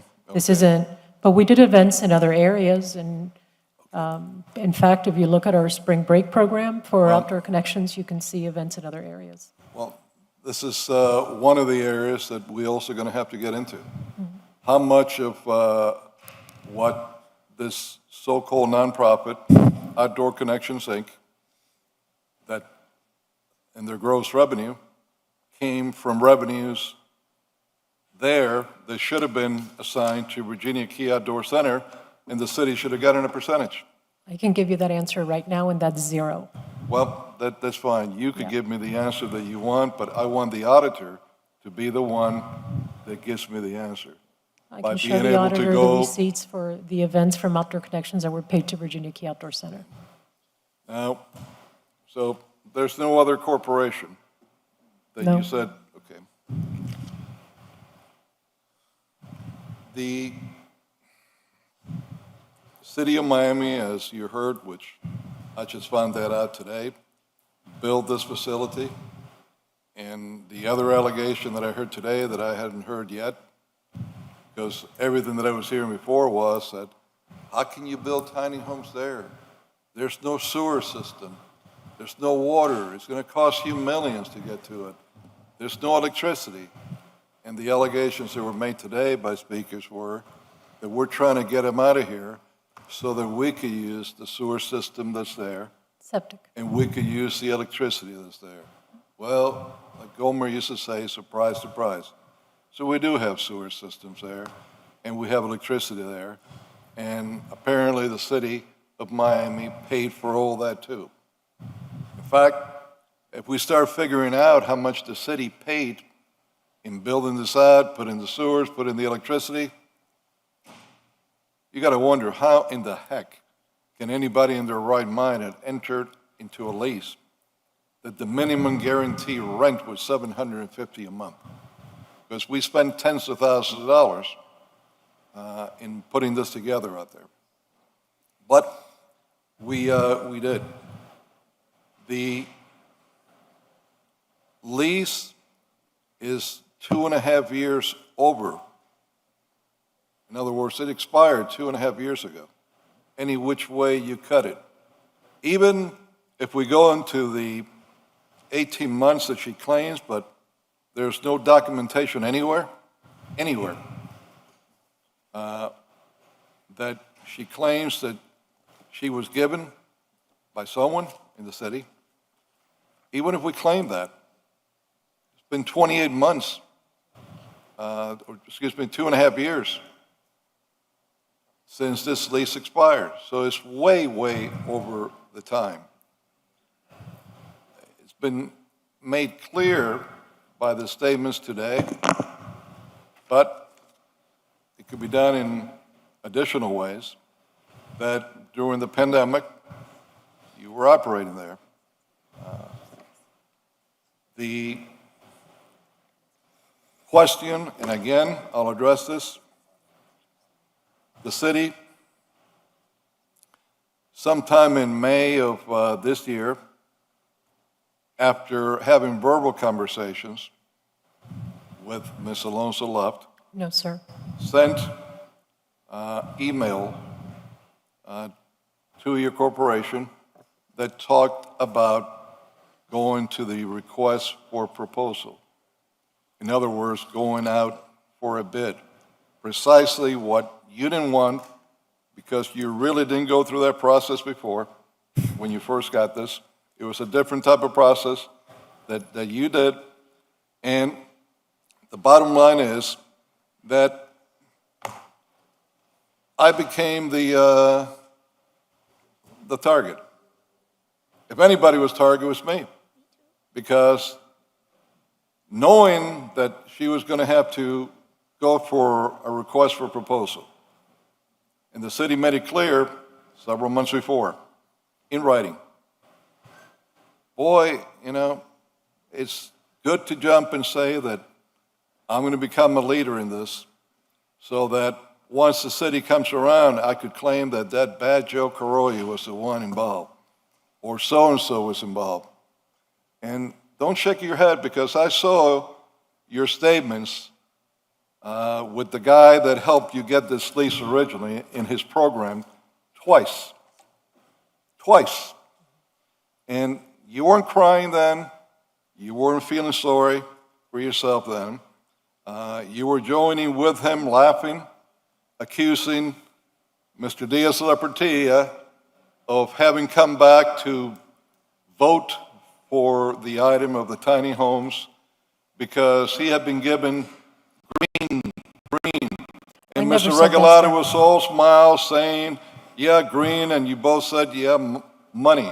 No, sir. That is absolutely Okay, untrue. well, the tapes are there. It's You can pretty play close. them. That is Pretty close to absolutely what I'm untrue. saying is what was said. Never said I that. was attacked with the same thing, that this is the same thing as that bar in A Street. The same thing that I did, I'm doing to you. That's what Mr. Regalado put out. And then the mayor is getting attacked too, beyond others in the commission as a whole. The three of us were pointed out directly in that first program. The second program was more the same. So, ma'am, with all due respect, you were the one going out putting this disinformation and misinformation out, trying to gather from anywhere, under any pretense, under anything you had to say, support for this. And I know, look, if anything that I could understand is how things work in Miami, and particularly Miami of today.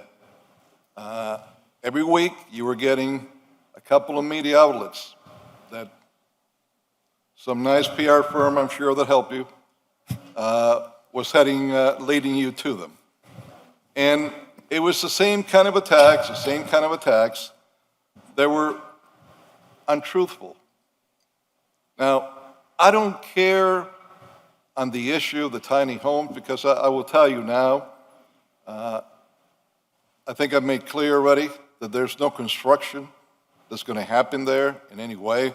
No one here has any intention whatsoever of building anything out there. So anybody that wants to keep saying that, you're spreading a lie, because you cannot show one iota of evidence that anyone up here in the city is looking to do that.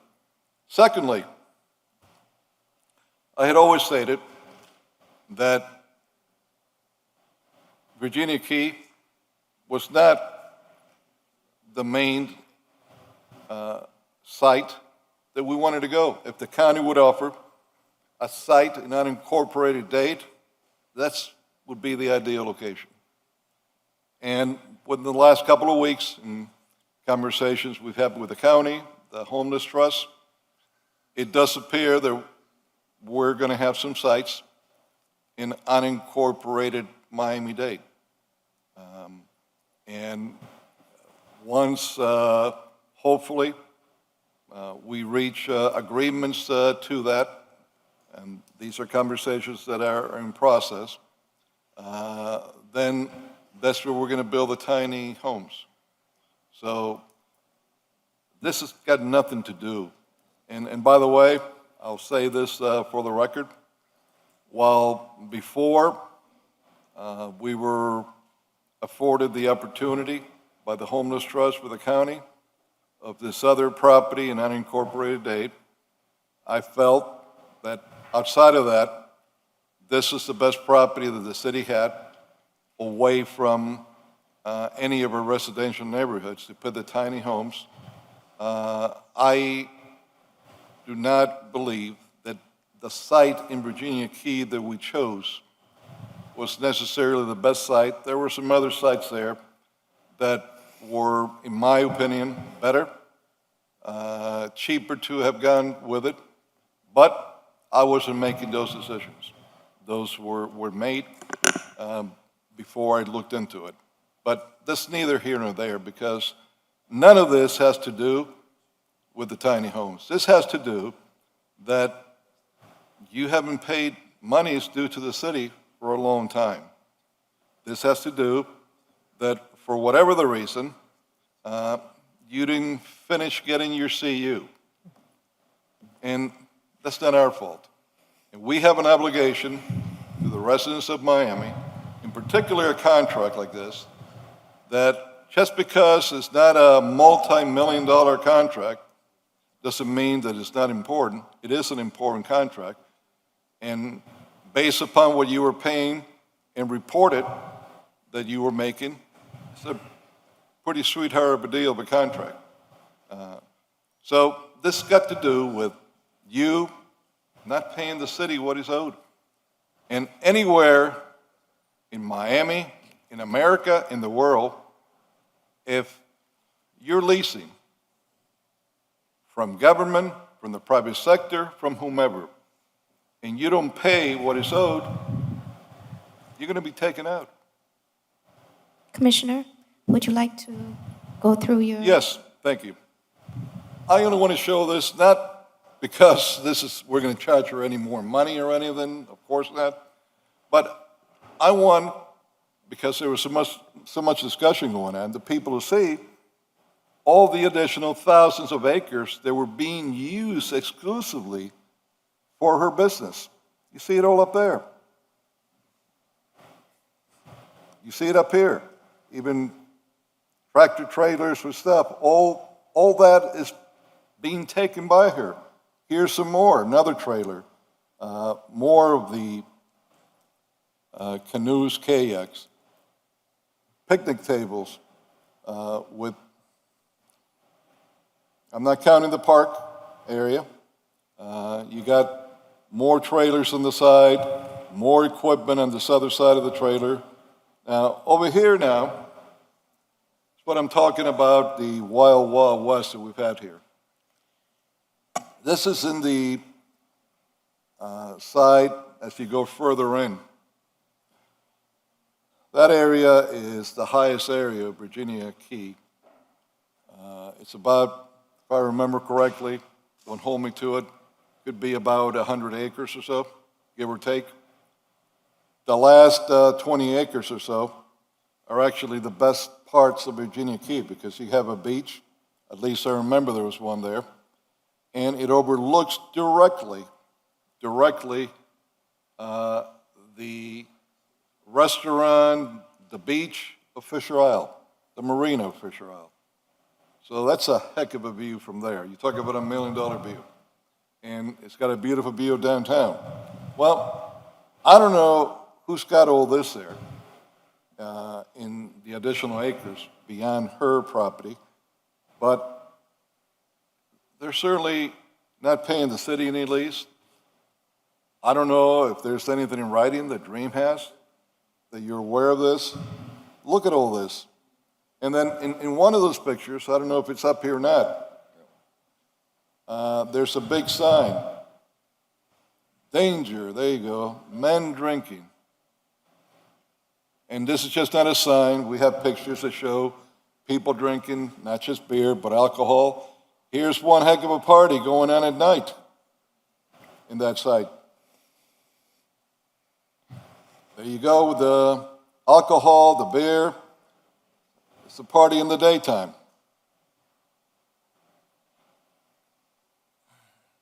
Do you have any more pictures? Some more alcohol? I, myself, there's more beer. Who authorizes this? Through the chair. Who authorizes this activities? Your activities? If you could let me finish, Commissioner. No, I just want to know because they should pay for it. Well, you're right. Look at this. Look at all this here.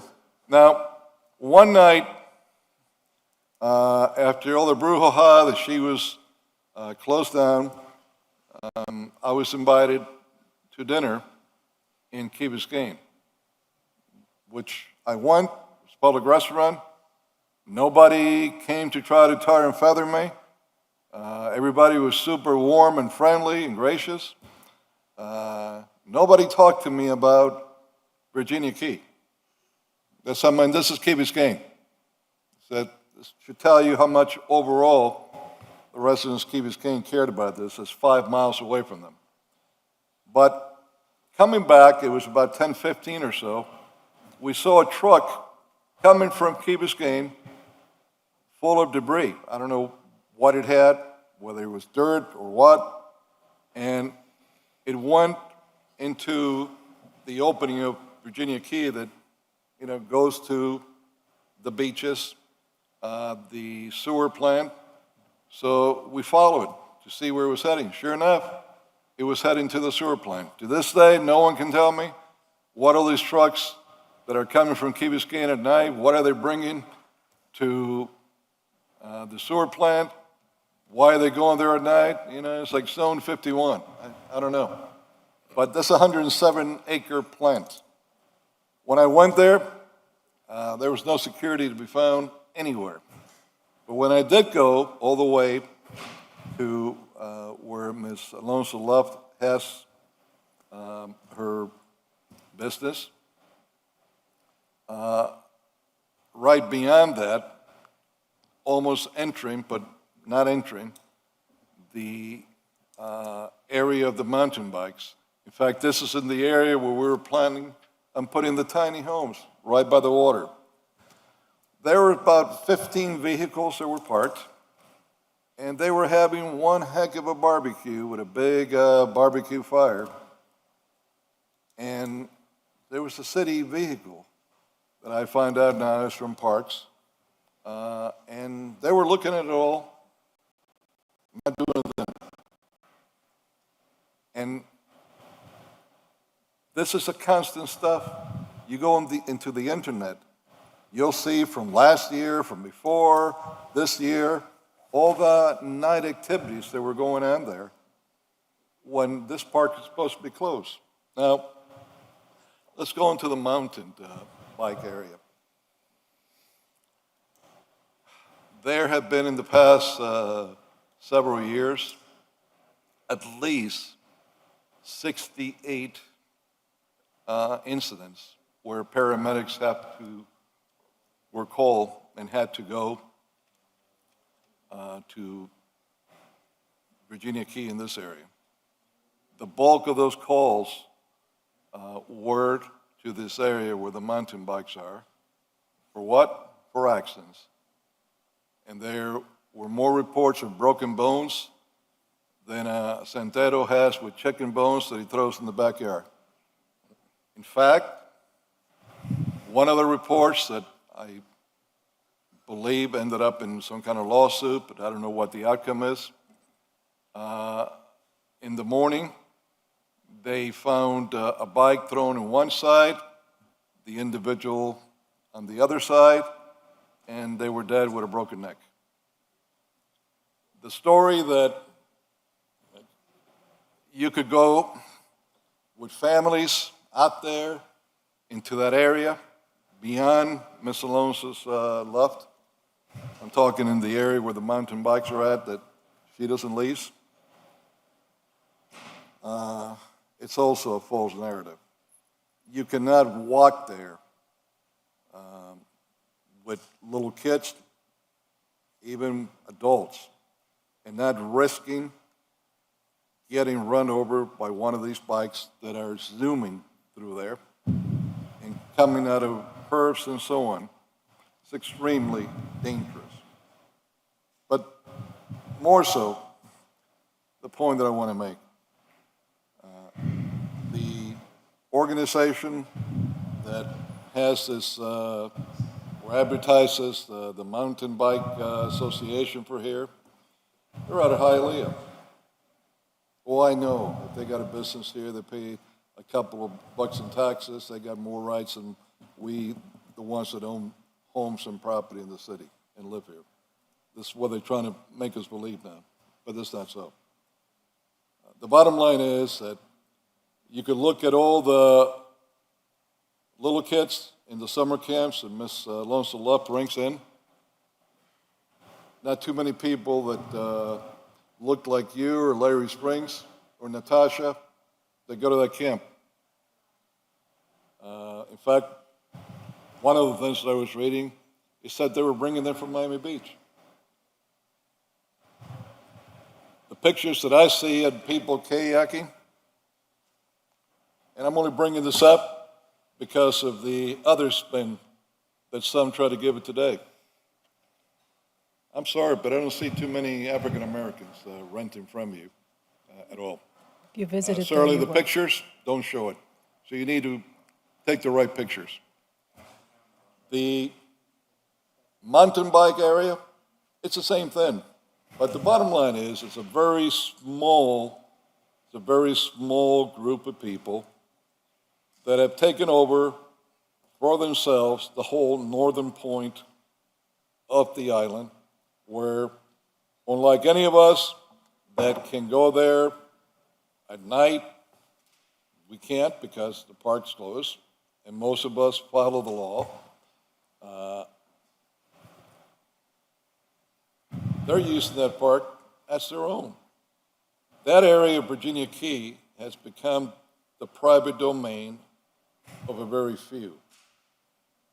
And I want to see it open to a whole city. I want to see dads bringing their sons, moms that might be single mothers being able to go out there enjoy that whole beach and the view of Fisher Isle. Maybe they can't have an apartment in Fisher Isle, but they're going to have that $1 million view without having to pay for it. Why should we have over 100 acres that a very, very, very, very small group is using, and we don't open that whole area up for a whole city? When they were doing this mountain bike thing, they said it was only temporary, for a short time. Oh yeah, now that they're in the door, you know, it's like ticks. And you know what you have to do with ticks to get them out here. Commissioner, I would like, do you have any more of a presentation? No, I'd like us to move forward because we've got a lot of PZ items that we need to take up. What is our path forward? Well, We've path- lost two of our colleagues. Okay, well, I think we should wait to get a full board, but in my opinion, Chair, the path forward has to be that we regain that whole north area of Virginia Key for all of the people of Miami, not just a small, very small minority. And in particularly on this particular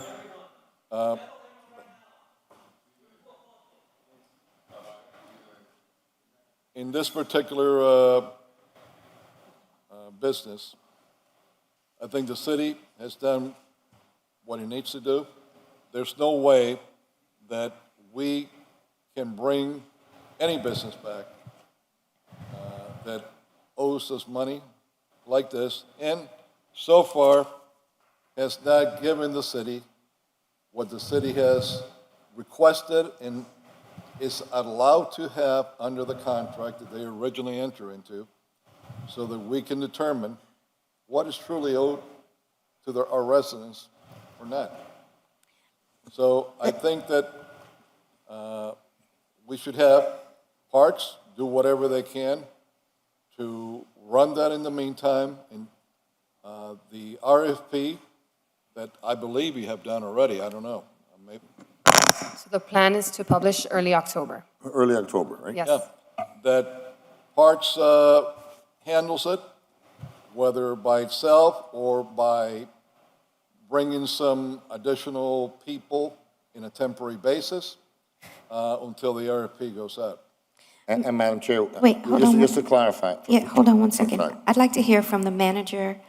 Also, legally, what are Ms. Alonso's options?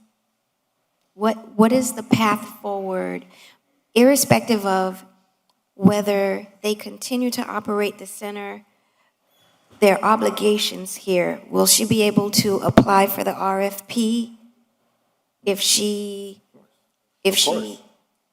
resolves the issues with the city?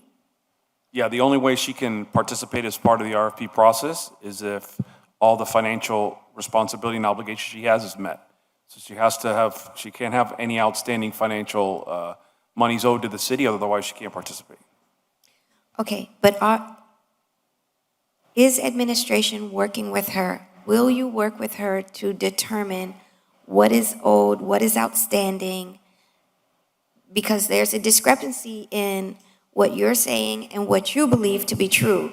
So I'd like administration to work with her to determine what is owed, in fact, and what is fair. So hence the request by the auditor for financials. Ultimately the timing of that and the review by the auditor, right, is entirely subject to her providing the information that's been requested. Once that information is provided, the auditor understands he's going to move on it fairly quickly, but it's entirely dependent on receiving information, otherwise he can't move forward. 5 minutes. I want us to get to our PC items. I know, but I don't need 5 minutes, I need like 2 minutes. Good. So, she's hearing better. So, 2 quick questions. once we resolve it, is Parks able to, let's say we terminate this contract, is Parks able to hire vendors along the way between now, pending the RFP being granted? Sure. The administration can handle that. I just want to make sure that the services continues to be provided. The service that we're looking at is the paddle program, which is a Correct. rental program of paddles and kayaks out in Virginia Key while the RFP is out.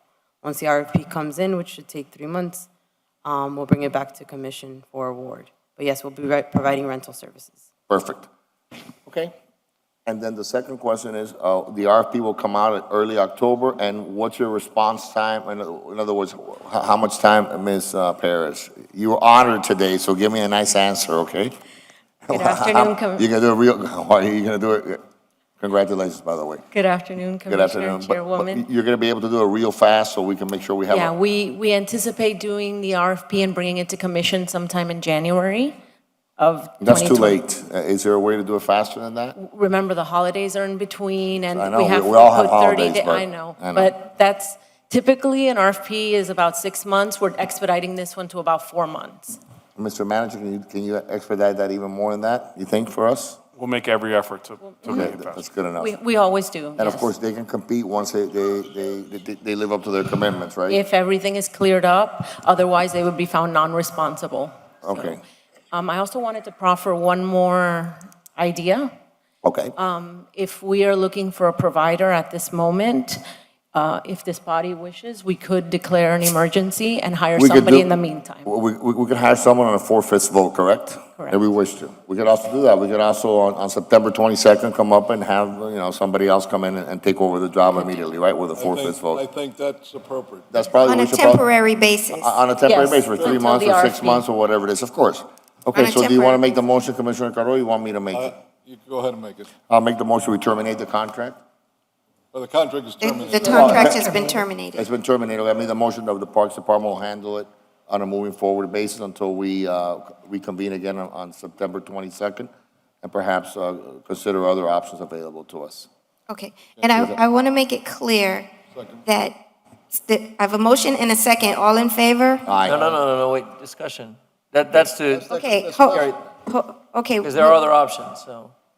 We're going to have a discussion, but I want to make Well, there are it options clear. with I the want to motion. make it clear, Ms. Alonso, staff will work with you, provide the documentation so we can clear up the issue on how much is owed, when it was owed, obtain the documents so that you can be a participant in the RFP, because legally, you can't, if you owe the city money, you can't. So I let's understand. move forward so that you can clear up with staff's assistance, and they will work with you diligently.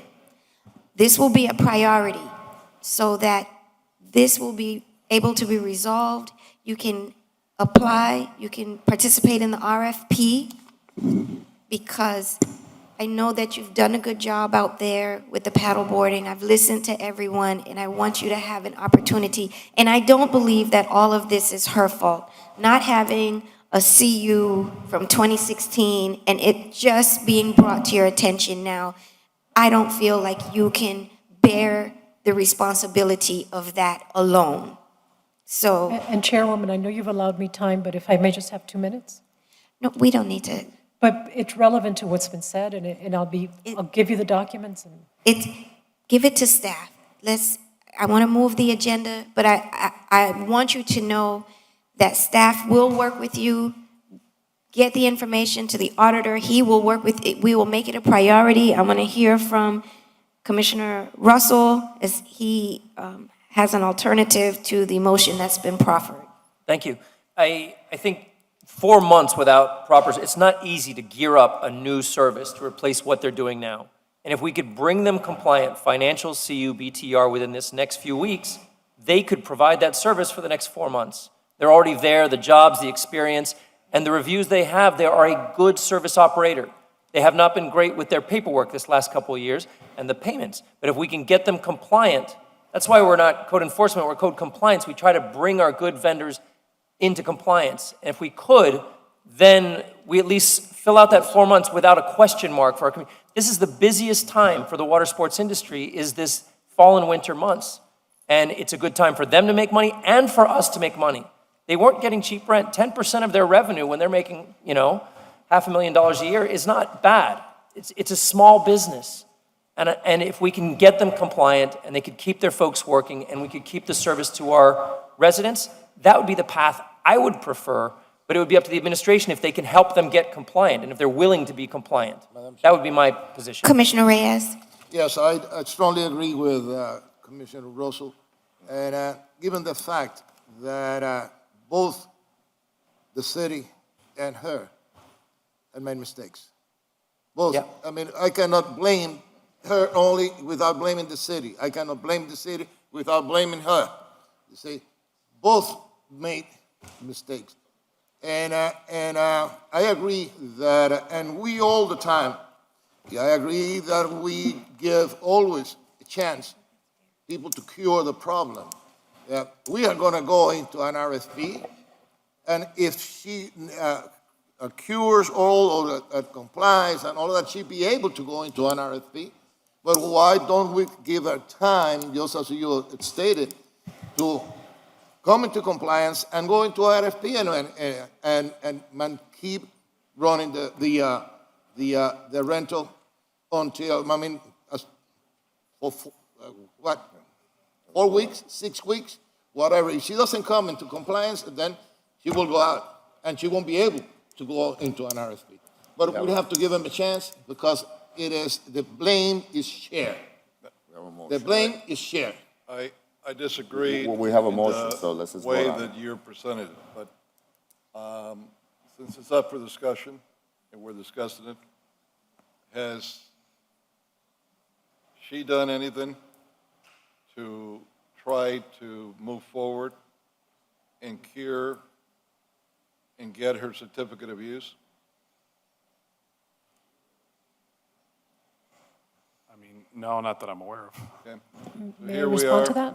Can we, Commissioner, can we call the question so we have a lot of things on our agenda? Let's go ahead and vote it up or But down. I thought that was important Yes, to sir. get on the record. And look, if this is a matter of just a CU, I would go along with this motion, even though she hasn't made any effort still to have gotten that, because any normal person, if they would have been shut down like this, they would have immediately started to make sure that they could get their CU. She hasn't. And what did she do? She went back to the political process to see how she could put political pressure here. And frankly, this is how she thinks she's going to resolve this. Through the same way she got the contract, through politics and political godfathers. Now, I cannot go along with that with someone that owes the residents of Miami at least $140,000, but it could be much, much more, because we're only basing that based on 2 years of what she told us. We don't know how accurate that $500,000, close to $500,000 numbers are, or not. It could be much greater than that. So those are the reasons I can't go along with that. So be it. The motion Hold on. is to. Wait, hold on. Yeah, clarify the motion. Have you made attempts to obtain your CU since all? I did. I went to the code enforcement office and met with them, and they advised me that because the agreement had already been terminated, I didn't have enough time to begin the process and complete it before the end date, which is actually today. Are you aware of any of that, the administration?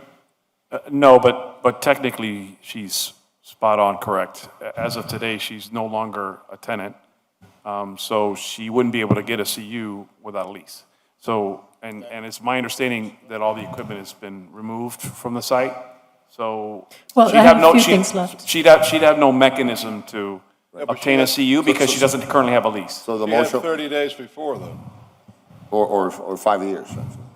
But, so the motion would be to send it over to Parks, right? In Yes. essence. That's a motion. Temporarily, correct? Temporary until. Temporarily, so that, Before we vote, can I clarify why I don't vote, and I'm not going to vote in favor of this. And I agree that we have to be very forceful with those that owes us money, but also have to be also very, very forceful with the people that they don't do the job and allow this to happen. In the previous years, I have been here. I have seen many of our vendors that they had owed money to the city and had not given a chance to correct it, and they have done it. And in the name of fairness, I cannot vote in favor of this without giving the chance of correcting what she has to correct and be able to apply and be part of the RFP, her or anybody else. When we make a mistake, we have to be, I would say, adult enough of looking at ourselves on a mirror, and I said, we blew it ourselves too. She did, we did also. I agree, and as I understand it, because what you just said, and legally, you cannot get the CU, I didn't realize that, but you can't get the CU because you don't have an existing lease. So I think the path forward for you would be to resolve the outstanding issues so that you can apply with everyone else with the RFP.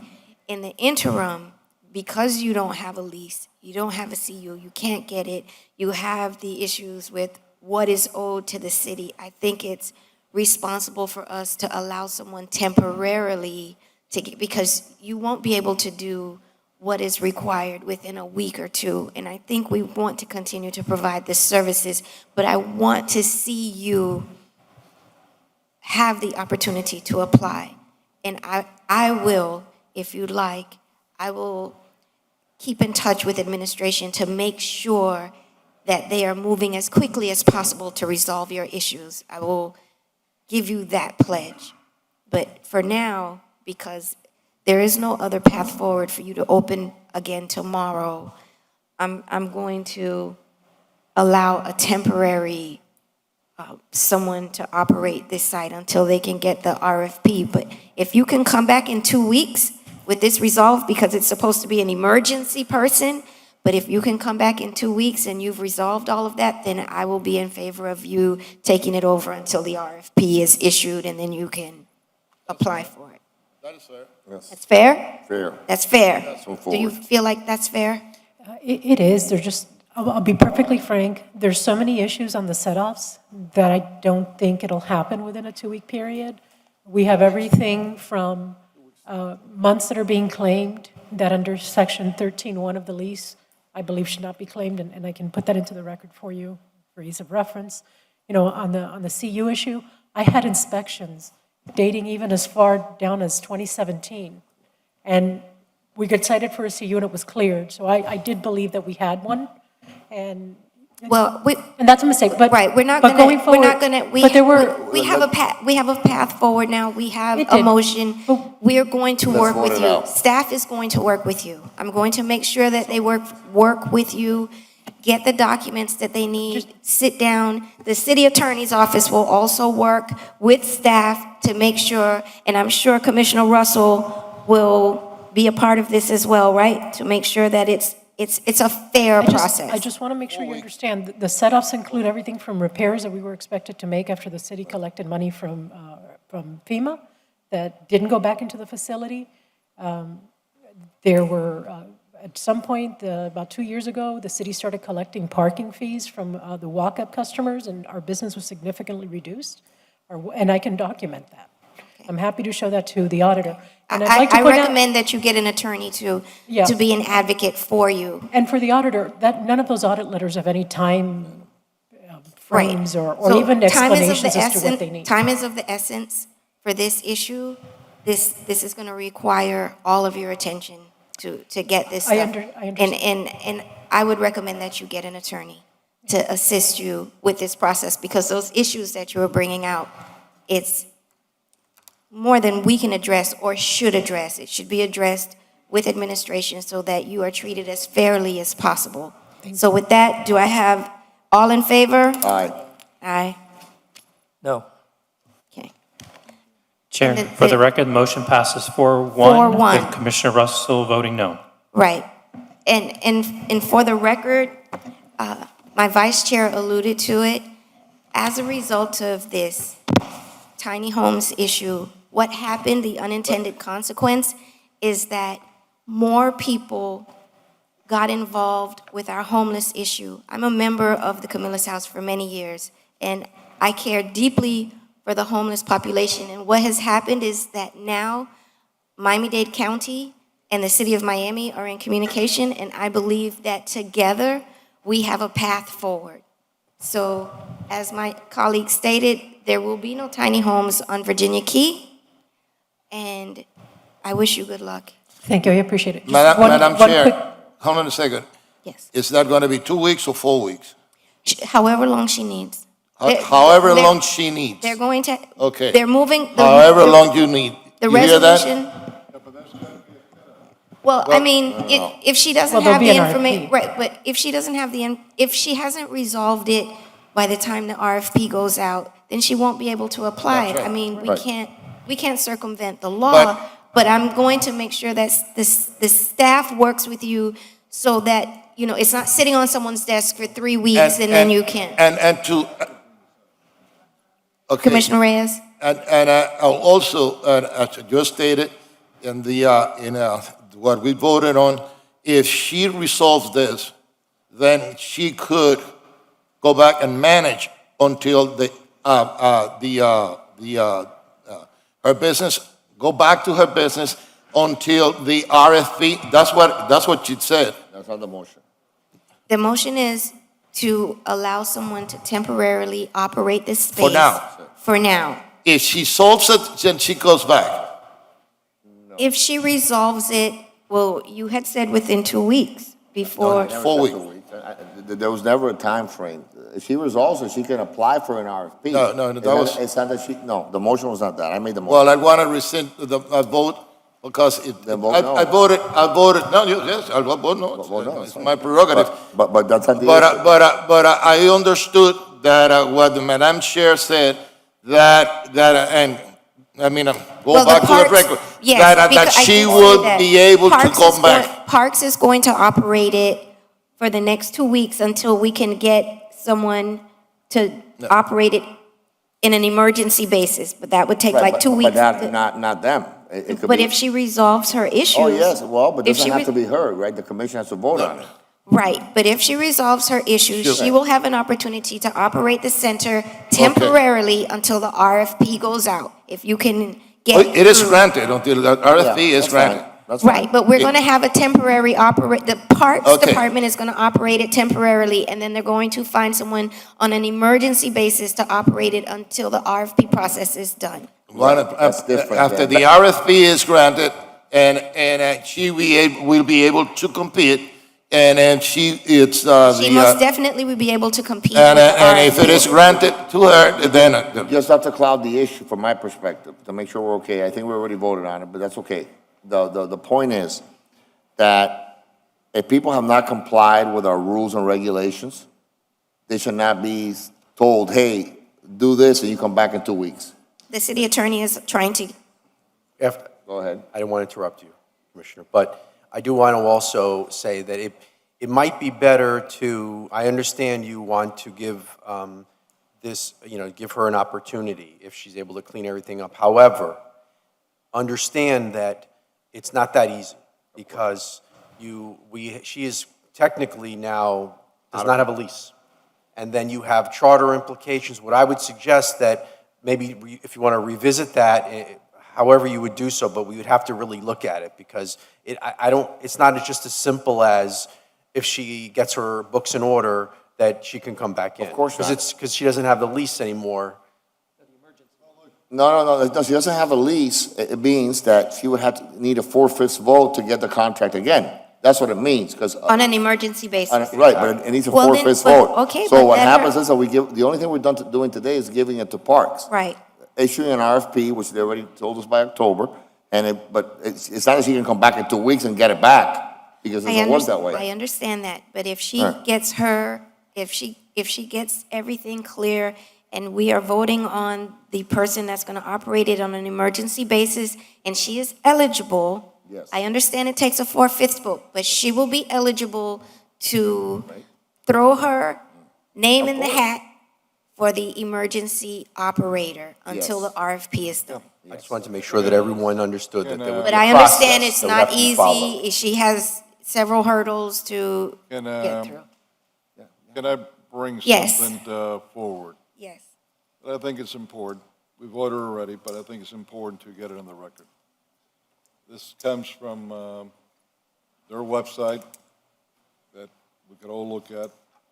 It says our locations. It's got Virginia Key Outdoor Center, main one. Then it's got one that says Virginia Key Outdoor Center South, Historic Virginia Key Beach Park at Virginia Beach, open on weekends only, Fridays, Saturdays, and Sundays. 11 a.m. to 5:30 p.m. So you do have another location that you're working from. We're not working, sir. We shut that down because it was just a pop-up. When this ceased to operate, so did that. Okay, well, all right. So we're going to move on because we've already taken the vote. We're going to move on. One additional thing that I want to get on the record for anybody in the future. Mr. Manager, can I have the Parks Director come up for a minute? Madam Parks Director. Yes, sir. What is the fee that is charged of all vehicles that enter that part of Virginia Key? It's $8 per. $8 for parking. And when you came in, what did you find that your parks part-time employees were not charging? Because again, the story was that she was given by someone in the city the right to have people that would come to the center not pay the parking. Is that correct or something similar to that? Yes, Commissioner, that's correct. We were told that anybody visiting the Virginia Key Outdoor Center didn't have to pay the $8. So imagine in all these years how much money we lost in people coming in there saying that we're going over there, whether they were going to our beach, they were going somewhere else, and not paying the $8. I guarantee you it's a lot more than the minimum rent guarantee that we were getting from there. On that note, thank you. Good luck. And Madam Chair, now that we have the park director there, could you please take action immediately? Take action on all these irregularities that are going on Virginia Key? I mean, do we have park rangers that they are patrolling the area? So Commissioner, thank you for bringing that up. We've actually taken action as of August 16th. We are placing a truck at the entrance to make sure that nobody's coming into Virginia Key after 6:30, which is when the park is closed. The reason the gate stays open is because of the treatment plant. We need to work with Miami-Dade County, WASD, and see how we can work out a way to have them control that when they need to enter there, because they had the 24-hour operations for the sewer and water treatment plant. Fantastic, fantastic. And so that's what it is. So yes, we've already addressed that, and I've been working with. I do understand that, but there have been some sort of shacks that have been built there where people go and party and have a shindig. Those have to be turned, and they have to be taken out of there. We're not allowing anybody after 6:30 to be. No, but I would say, The Virginia Key Bicycle Club, that is another organization that we've been requesting documentation from to see what agreement. They've been working out there since 2009 or 10. There's a resolution that I found, still looking for more information on how that partnership came to fruition as well. So I met with them on August 29th, and they've asked me to give them some time to provide the documentation. but I'm referring specifically those people that were drinking and having a party on and the That is picnic not and all of that. Everything have to be removed from the park. And employees have been disciplined as well, Okay, sir. thank you. now, Mr. City Attorney, would you please read into the records the title of the planning and zoning items? Can we take a 5-minute break? Yeah, 5 minutes? I need to go to the restroom. Yeah, that's fine. Fine. Go ahead, I'm here. Wait, let him read it, yeah, let him read it. He's gonna read the. Go ahead and read it. Because Go- for PC, he has to read all the Okay, titles. but I just need to go to the restroom. Might take a We while. don't have to be here for that. Okay. Make sure they don't stick anything in my water. You're the only one that cannot go to the restroom, sir. I think, Madam Chair, PZ1, that was brought, I think was that being withdrawn, though? I don't, I don't have that as being withdrawn. I have PZ2 is deferred, PZ 3, 4, 5 is indefinitely deferred, PZ 6 and 7 is deferred. Madam Chair, Lakeisha Hall. So the Andy Parrish, he came during the public comment period requesting that PZAB item, PZ1 would be withdrawn at the request of the PZAB board members. Okay. PZ24 captures that legislation. Wait, I have to have 2 for that. What? We need a third. Yeah, we need a third, We have 2 commissioners on the dais, we needed a third. yeah. So, Well, he can continue to, there's, I'll read the other ones and then we read can the go other back. ones, and we'll come back to that Can you one. read it? Yeah. I will. Sorry. Okay, PZ8. Do you have to have us here for you to read it? I have it. We're going to go to PZ8 because the other PZ2 through 7 were deferred. Yes. So PZ8.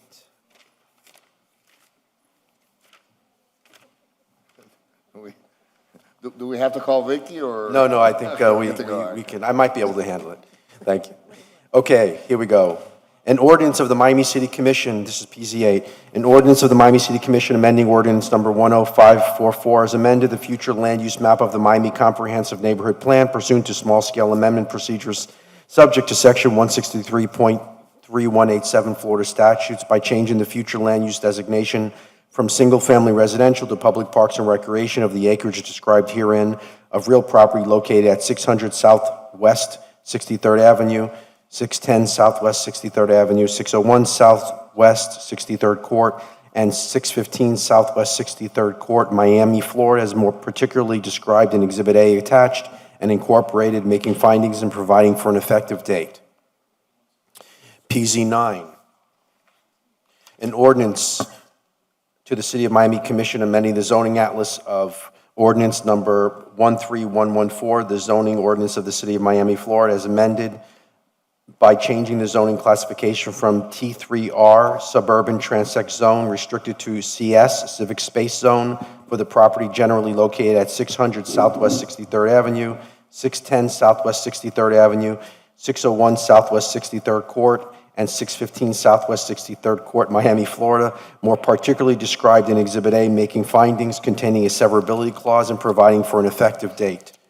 PZ10, an ordinance of the Miami City Commission amending ordinance number 10544 as amended, the future land use map of the Miami Comprehensive Neighborhood Plan pursuant to small-scale amendment procedures subject to section 163.3187 Florida statutes by changing the future land use designation from public parks and recreation to major institutional public facilities, transportation and utilities, and restricted commercial of the acreage described herein of real property generally located at 1400 and 1550 Northwest 37th Avenue, Miami, Florida, as more particularly described in Exhibit A, making findings containing a severability clause and providing for an effective date.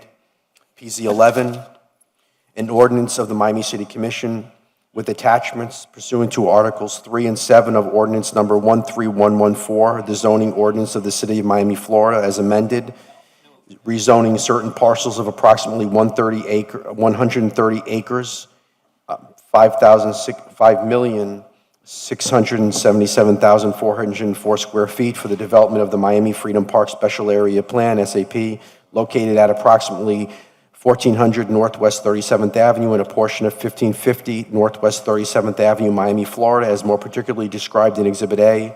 The SAP consists of the approval of a soccer stadium, new lodging use, commercial space, office space, parking spaces, pedestrian promenade plaza, green civic space type, and a public park. The SAP will modify the transect zone regulations that are applicable to the subject property and where a regulation is not specifically modified by the SAP, the regulations and restrictions of the Miami 21 Code will apply, further changing the zoning transect of the acreage described herein and in Exhibit A, attached and incorporated, from CS Civic Space Transect Zone to CI Civic Institutional Transect Zone and to T680 Urban Core Open Transect Zone.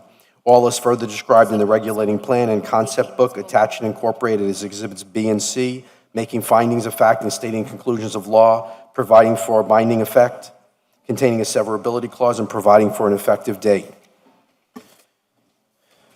PZ 12, an ordinance of the Miami City Commission with attachments by a 4/5 affirmative vote pursuant to Section 29B of the City of Miami Charter, approving a development agreement pursuant to Chapter 163 Florida statutes between Miami Freedom Park LLC and the City of Miami to govern the leased portion of the Miami Freedom Park Special Area Plan, comprised of approximately 73 acres of property located at approximately 1400 and 1550 Northwest 37th Avenue, Miami, Florida, as more particularly described in Exhibit A, attached and incorporated for the purposes of redevelopment of such property for a soccer stadium, parking garage, and other uses, authorizing the following uses, including but not limiting to commercial, lodging, retail, and office, and any other uses authorized by the SAP, specifically providing for the SAP to consist of a 25,000-seat soccer stadium, a parking garage consisting of 4,960 parking spaces with rooftop sports fields, mixed-use retail and commercial, a hotel and offices. The SAP development shall contain a minimum of 6.55 acres of civic space, authorizing the city manager to negotiate and execute the development agreement in a form acceptable to the city attorney and with the modification stated herein for said purpose, containing a severability clause and providing for an effective date. PZ 13, an ordinance of the Miami City Commission amending ordinance number 10544 as amended the future land use map of the Miami Comprehensive Neighborhood Plan pursuant to small-scale amendment procedures subject to Section 163.3187 Florida statutes by changing the future land use designation for major institutional public facilities, transportation, and utilities to public parks and recreation of the acreage described herein of real property located at 2735 Northwest 10th Avenue and 2615 Northwest 8th Avenue, Miami, Florida, as more particularly described in Exhibit A, making findings containing a severability clause and providing for an effective date. PZ 14, an ordinance of the Miami City Commission amending the zoning atlas of ordinance number 13114, the zoning ordinance of the City of Miami, Florida, as amended, Miami 21 Code, by changing the zoning classification from CI, Civic Institution Transect Zone, to CS, Civic Space Transect Zone of the property located at 2735 Northwest 10th Avenue and 2615 Northwest 8th Avenue, Miami, Florida, as more particularly described in Exhibit A, making findings containing a severability clause and providing for an effective date. PZ 15, an ordinance of the Miami City Commission amending ordinance number 10544 as amended the future land use map of the Miami Comprehensive Neighborhood Plan pursuant to small-scale amendment procedures subject to Section 163.3187 Florida statutes by changing the future land use designation for major institutional public facilities, transportation, and utilities to public parks and recreation of the acreage described herein of real property generally located at 150 Northeast 19th Street, Miami, Florida, as more particularly described in Exhibit A, making findings containing a severability clause and providing for an effective date. PC 16, an ordinance of the Miami City Commission amending the zoning atlas of ordinance number 13114, the zoning code of the City of Miami, Florida, as amended by changing the zoning classification from CI, Civic Institution Transect Zone, to CS, Civic Space Transect Zone of the property generally located at 150 Northeast 19th Street, Miami, Florida, as more particularly described in Exhibit A, making findings containing a severability clause and providing for an effective date. PZ 17, an ordinance of the Miami City Commission amending ordinance number 10544 as amended the future land use map of the Miami Comprehensive Neighborhood Plan pursuant to small-scale amendment procedure subject to Section 163.3187 Florida statutes by changing the future land use designation for major institutional public facilities, transportation, and utilities to public parks and recreation of the acreage described herein of a portion of real property generally located at 1950 Northwest 12th Avenue, Miami, Florida, as more particularly described in Exhibit A, making findings containing a severability clause and providing for an effective date. PZ 18, An ordinance of the Miami City Commission amending the zoning atlas of ordinance number 13114, the zoning ordinance of the City of Miami, Florida, as amended, Miami 21 Code, by changing the zoning classification from CI-HD Civic Institution Health District Transect Zone to CS Civic Space Transect Zone of a portion of the property generally located at 1950 Northwest 12th Avenue, Miami, Florida, as more particularly described in Exhibit A, making findings containing a severability clause and providing for an effective date. PZ 19. An ordinance of the Miami City Commission amending ordinance number 10544 as amended, the future land use map of the Miami Comprehensive Neighborhood Plan pursuant to small-scale amendment procedure subject to section 163.3187 Florida statutes by changing the future land use designation from major institutional public facilities, transportation and utilities, and medium-density restricted commercial to public parks and recreation of the acreage described herein of real property located at 1641, 1649, 1651 and 1680 Northwest 5th Street and 1610 Northwest 6th Street, Miami, Florida, as more particularly described in Exhibit A, attached and incorporated, making findings containing a severability clause and providing for an effective date. PZ 20, an ordinance of the Miami City Commission amending the zoning atlas of ordinance number 13114, the zoning ordinance of the City of Miami, Florida, as amended by changing the zoning classification from CI Civic Institution Transect Zone and T5-L Urban Center Transect Zone Limited to CS Civic Space Transect Zone of the property generally located at 1641, 1649, 1651, and 1680 Northwest 5th Street and 1610 Northwest 6th Street, Miami, Florida, as more particularly described in Exhibit A, attached and incorporated, making findings containing a severability clause and providing for an effective date.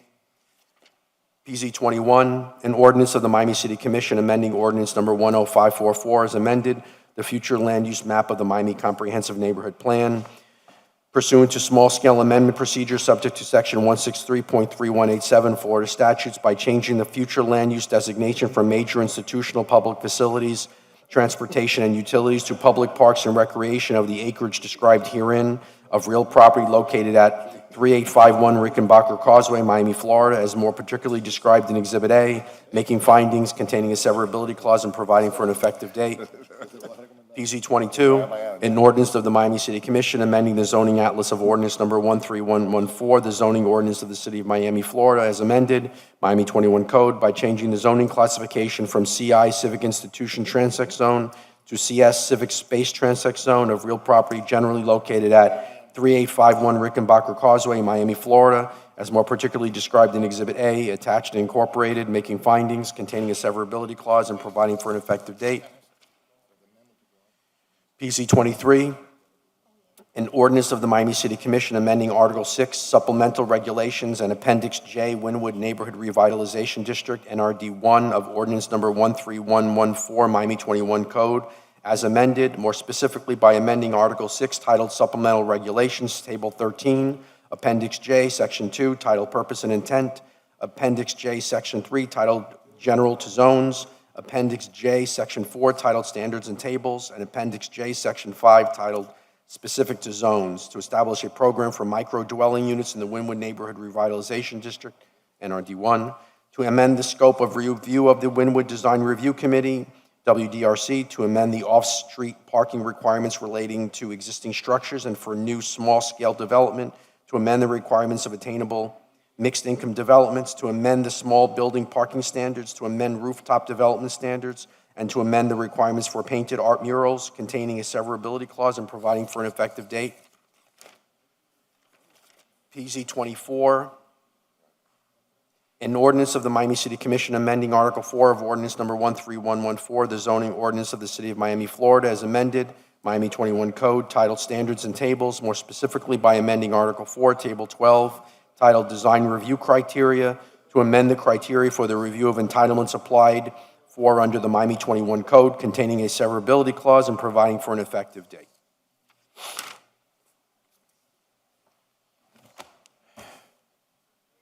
Yes, Madam Chair, I'd move to withdraw PZ 1. Second, all in favor? Aye. PZ1 is withdrawn. Unanimously. Madam Chair, Yes.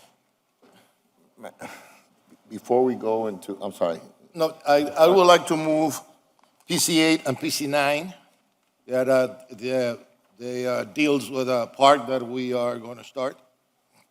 Do you have a motion? I'll move it. Second? Second? Second, I second. All in favor? Aye. Aye. PC 8 and 9 has been passed. Madam Chair, Yes. we are in the PC items, but I have a pocket item I want to introduce. Pocket item. A pocket item. I was looking for our manager, but I can't find him. But it deals with the extension that we need for the GSA site because the deadline is going to pass before our next commission meeting, and there's some things that we need to put in place to allow the administration to work through some difficult issues we're still working through. So I have to wait for Art or for our city attorney, Zeri? or Zeri or Art or Larry or whoever it is. The purpose is the following. Number one, we want the pocket item will do the following. It would give us an additional 14 days for the administration to present an RFP for the GSA site that we're proposing. It will also limit the ability of any retail space to be above 20,000 square feet. So it would have to have those parameters established as we move forward, for now. And then we'll have the other conversations moving forward. Do you have a motion? I have moved it. I'm sorry, I don't understand. Is it amending how this, what we would be willing to do the RFP for? No, it amends the score. time, which is, it allows 14 more days. We have required 45 days, and the 45 days will expire in, I think, 9 days. Right. It extends this for 14 more days, but it also adds an important component that it would limit the retail space of 20,000 square feet or less within the RFP. So we don't want, the point of that is that we don't want any big box, 40,000 square foot Walmart there in the middle of Alapata. So, I don't know, maybe we can, how about if it becomes a big building? no, the idea of the vision that we've been working on for that development in District 1 is that it'd be a lot of mom and pop places and not to have one big box place land there and sort of not really enhance the economic opportunity for local vendors and from the area to develop, have cafes or restaurants or things of a smaller nature. So what we don't want to do is we don't want to have one big company come in and say, we're going to run have all the retail space. So the idea behind it is to limit it in that sense. I don't know, I wouldn't agree with that we limit the size, because that precludes, let's say that somebody wants to build a hotel with a convention center that is. No, the hotel, it's only for the retail space. Or a huge building. I mean, those limits, that scares me, you see. Okay. Okay. I need to open this item up for public comment. Is there anyone here that would wish to speak on this issue? Anyone here that would wish to speak on this issue? Seeing none, public comment is closed. I have a motion and a second. All in favor? Aye. Aye. I don't think I want to limit it. I think I want to see what comes in. I just don't know the repercussion of what that changes in terms of the big box concept. Well, it's already been voted on. That's number one. But number two, the idea behind that, I try to explain it, is that we don't want. You don't want a big box. I do not want a big box. I want small retailers and small, mom and pop places to be able to come in and have a 5,000 square foot or 4,000 or 2,500. I don't want some big developer to come in and all of a sudden put a Walmart there, which kind of defeats the purpose. What I want to do in that area, the vision that I have for that area, is that it becomes sort of a little mini town, right, within Alapata to revitalize the zone. So we have some retail, some affordable housing, some market rate housing, some park space, some, all the things that we have, right? We don't want to come in and have somebody dominate the space and all of a sudden it's one big company dominates the entire space. Well, you're trying to bring in sort of paseo where people who come from the neighborhood, they'll eat in one restaurant here, another place there, Right. they could jump to a few stores. Right. Maybe there's a small hardware store if they need something. Correct. Where you get the kind of mixture that brings the community more, where the big retail stores don't have that. Right. You just come in and out. Now, I'm going to tell you personally, my problem with the Walmarts of the world, I don't want to see these big giants that the bulk what they sell is made in China. Of course. I want to try to cut that down as much as I can, at least as long as I'm here. And they gobble up the little businesses, right? The mom and pops. So that was the idea behind it. Well, thank you, Commissioner, for the support. I appreciate it. Okay, we are on. And Chair, my apologies. Commissioner Russell, is that yay or nay? It doesn't matter, the majority's already there, so. But I need to record a vote. Right. Fine, I'll go with it. Good, good. You're being cooperative now, I like it. It's an irrelevant vote. It doesn't make a difference. Well, but it should make a difference, because if you're cooperative with us, we'll be cooperative with you. That's just the way it works in politics. PZ Right? 10, Thank you, I appreciate it. do I have a motion for PZ 10, 11, and 12? I'll second it, Madam Chair. All in favor? Aye. Aye. Which one? You are no for 10, 11, and 12? Yes, because I'm going to be very clear, and I being consistent. This has to do with not net loss, which has been, the decision that has been made has made a mockery of not net loss, and you can mark me no from 10 to So- 22. 10 to 22, well, we haven't gotten there yet, but. Well, you can, it's going to be the same. Right, The same. okay, You so- can bundle them up, Okay. and I'm going to, because, So 10, 11, and 12 is a 4-to-1 vote? Yes? Yes. 10, 11, and 12 is a 4-to-1 vote, passes 4-to-1. It's moving well, 12 being a 4/5, right? 4/5, that's why I needed to We passed it, get yes. clarity, so that passed. So we have, do I have a motion for PZ 13, 14, 15, 16, 17, 18, 19, 20, 21, 22, 23? Motion? And 24. And 24? Yes. Motion? So Second? moved. hold on a second. I know. 23, You always try to get it in there when you 23 and can. 24, they are not part of the not net loss. So I would like to leave out 23 and 24, Okay. because I don't have anything against that. Okay, so we'll take those separate. So PZ 13 through 22, do I have a motion? So moved. Do I have a second? I already have moved by Commissioner Carrero, second. Okay, all in favor? Aye. Aye. No, Commissioner Russell? Motion carries 4-to-1. And now we'll take up PZ 23 and 24. I'll second it. All in favor? Aye. Aye. Motion carries Yeah. Yes. unanimously. It's unanimous.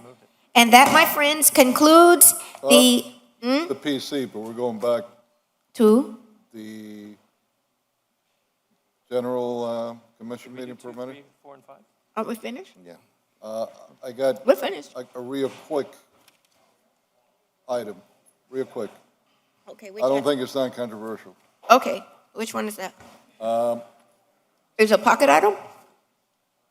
Well, you call it whatever you like. It's, listen to it Commissioner, and you tell me how you want Commissioner, it. there's nothing you do that's not controversial, so. Come on. But I'm ready. But I'm with you. We're good to You go. want me- We're good to go. Let's go. You want me to talk about last night? Leave it alone. I'm with you. Let's go. Okay. Let's go. Mr. Clerk, we have a commission seat to fill for January. Would it be appropriate, and I don't know, first of all, maybe give us a timetable. If we're going to make an appointment, by when do we have to make the appointment? That's one. Second, can we open it up so that people that want to apply, including the incumbent commissioner for his remaining term, can apply for that position, and we know ahead of time who wants to be a commissioner in District 2. I'm going to need to defer to the city attorney, simply because I'm not sure if you have to wait until the seat becomes vacant. Well, to vote, you do, I believe, but not to open up. Right, so Applicants. the first part of your question, which was when would you fill the vacancy, that would be upon the creation of the vacancy, which isn't until January, so you can't take action on that. What day in January However, is it? I believe it's January 3rd. Yes, sir. January 3rd. That's when congresspersons are sworn in. And regarding the second question, you could set up a procedure for accepting applications for the position anytime before then. Just realize that it'll be January 3rd that the Right, okay, appointment would so take if I place. could make a motion that we instruct the clerk to advertise the position of Commissioner District 2 that will be open in January 3rd, and that for those that are interested in being appointed, that they can so apply by providing a resume. Letter of intent also. But have we decided appointment versus special election? Special election. Well, that's the first one that we do. If we decide that we don't want to appoint, then we have a special election. But the incumbent can certainly apply it also. So, Mr. City Clerk? Chair, Commissioners, if we could follow the playbook that we did for Commissioner Hardeman, essentially applicants would actually come and fill out qualifying documents so that we're fully aware. you're right, you need the qualifying documents first, but also with a resume in the qualifying documents. I have a question. Understood. Isn't there an election in January? No. A special election? No. No. There isn't? I thought there was some kind of ballot, something. I have a question for the city attorney, and it has to do with the actual commissioner for District 2. If he is appointed, I mean, he will have to resign. When he resigns, he interrupts his term, the 4-year term. Correct. If he's appointed, he can run again, right? Well, so he can fulfill the remainder of his term, but then his 2 4-year terms would have been completed and would not be eligible to run until there's a hiatus of Okay, one term. because I want to make this clear, and an attorney was informing me that if you interrupt your term that you were elected for, that means you did not complete it, the 4-year term. And that makes you eligible for another, that you can run again. Could you please check that out? Yes, I'll check that out. Give me 1 second. Is he trying to help you or sink you, Russell? No, I want to make sure because I might resign then. The city clerk wants to make a, And just for clarification, we'll get to working on the notification, we'll get to working on the qualifying documents and all the requisite, materials. How long, do you want me to keep this application period open until January 3rd? I think so. Understood. Because you do have to live within the district for 1 year prior to submitting your documents. So keeping it open until January 3rd may be the best option. I'd like to explore the option of a special election. I have always said that the people should decide who their representative is. That's what I said, remember? That's right. It is not for me, and I will not go back on that. I believe that the people should decide who will be their representative, and there is no price for democracy. So I'd like to explore a special election. I won't be voting to appoint anyone. Unless we reconsider Russell. Can we reappoint? Can we Where are reappoint you gonna be Commissioner looking at, Russell? though? Can we That I need to reappoint know ahead of Commissioner time. Russell? We want 11 more months of Russell, you think? Or I think maybe. He's been pretty nice lately. He voted twice a day. Is that punishment? He was pretty good today, though, right? Yeah, you were pretty nice today, Russell. You were pretty nice. Oh, now I know. Can we reappoint, I want to welcome to the City of Miami Commission again. He doesn't go away. You know, We sent him away, he keeps on coming back, Commissioner Hardeman. that's right. He Welcome back, cannot get to Commissioner stay Hardeman. away from it. Mr. Hardeman, why don't you move to Coconut Grove where we appoint you? Are you living in 2 now, in Commission District 2? Thelma would be great. I did her one time around. That's right, you did. Now I understand why Russell has been so nice to you. You saw it? Yeah, you want to point him to you and to Carollo. I was shocked. He even shaved for us today. I think we may have something we may. So where are we? Well, I think I have made it clear. I'm not going to be voting to appoint anyone. Unless that's the will of the people, they come up and they say we want to, but it's whatever the will of the people is. I believe in a special election. So what do we have to do to move forward with that? Because if two vote for an appointment, I want an election. I've always wanted an election. I believe that's the way we should go. But we See, should talk for about a it later. special- that doesn't preclude people from Right. start Of course. showing I mean, they interest. have to, That's right. throw their hat in the ring and. But we don't lose anything. No, we lose don't. anything. We're just having a conversation Getting ahead of publicly so time. people can know where we stand early on. So Russell, Russell, you still have Now, hope. if we can, You I'd still like have to, hope. I'd There's like still to hope bring for you. something back before the board.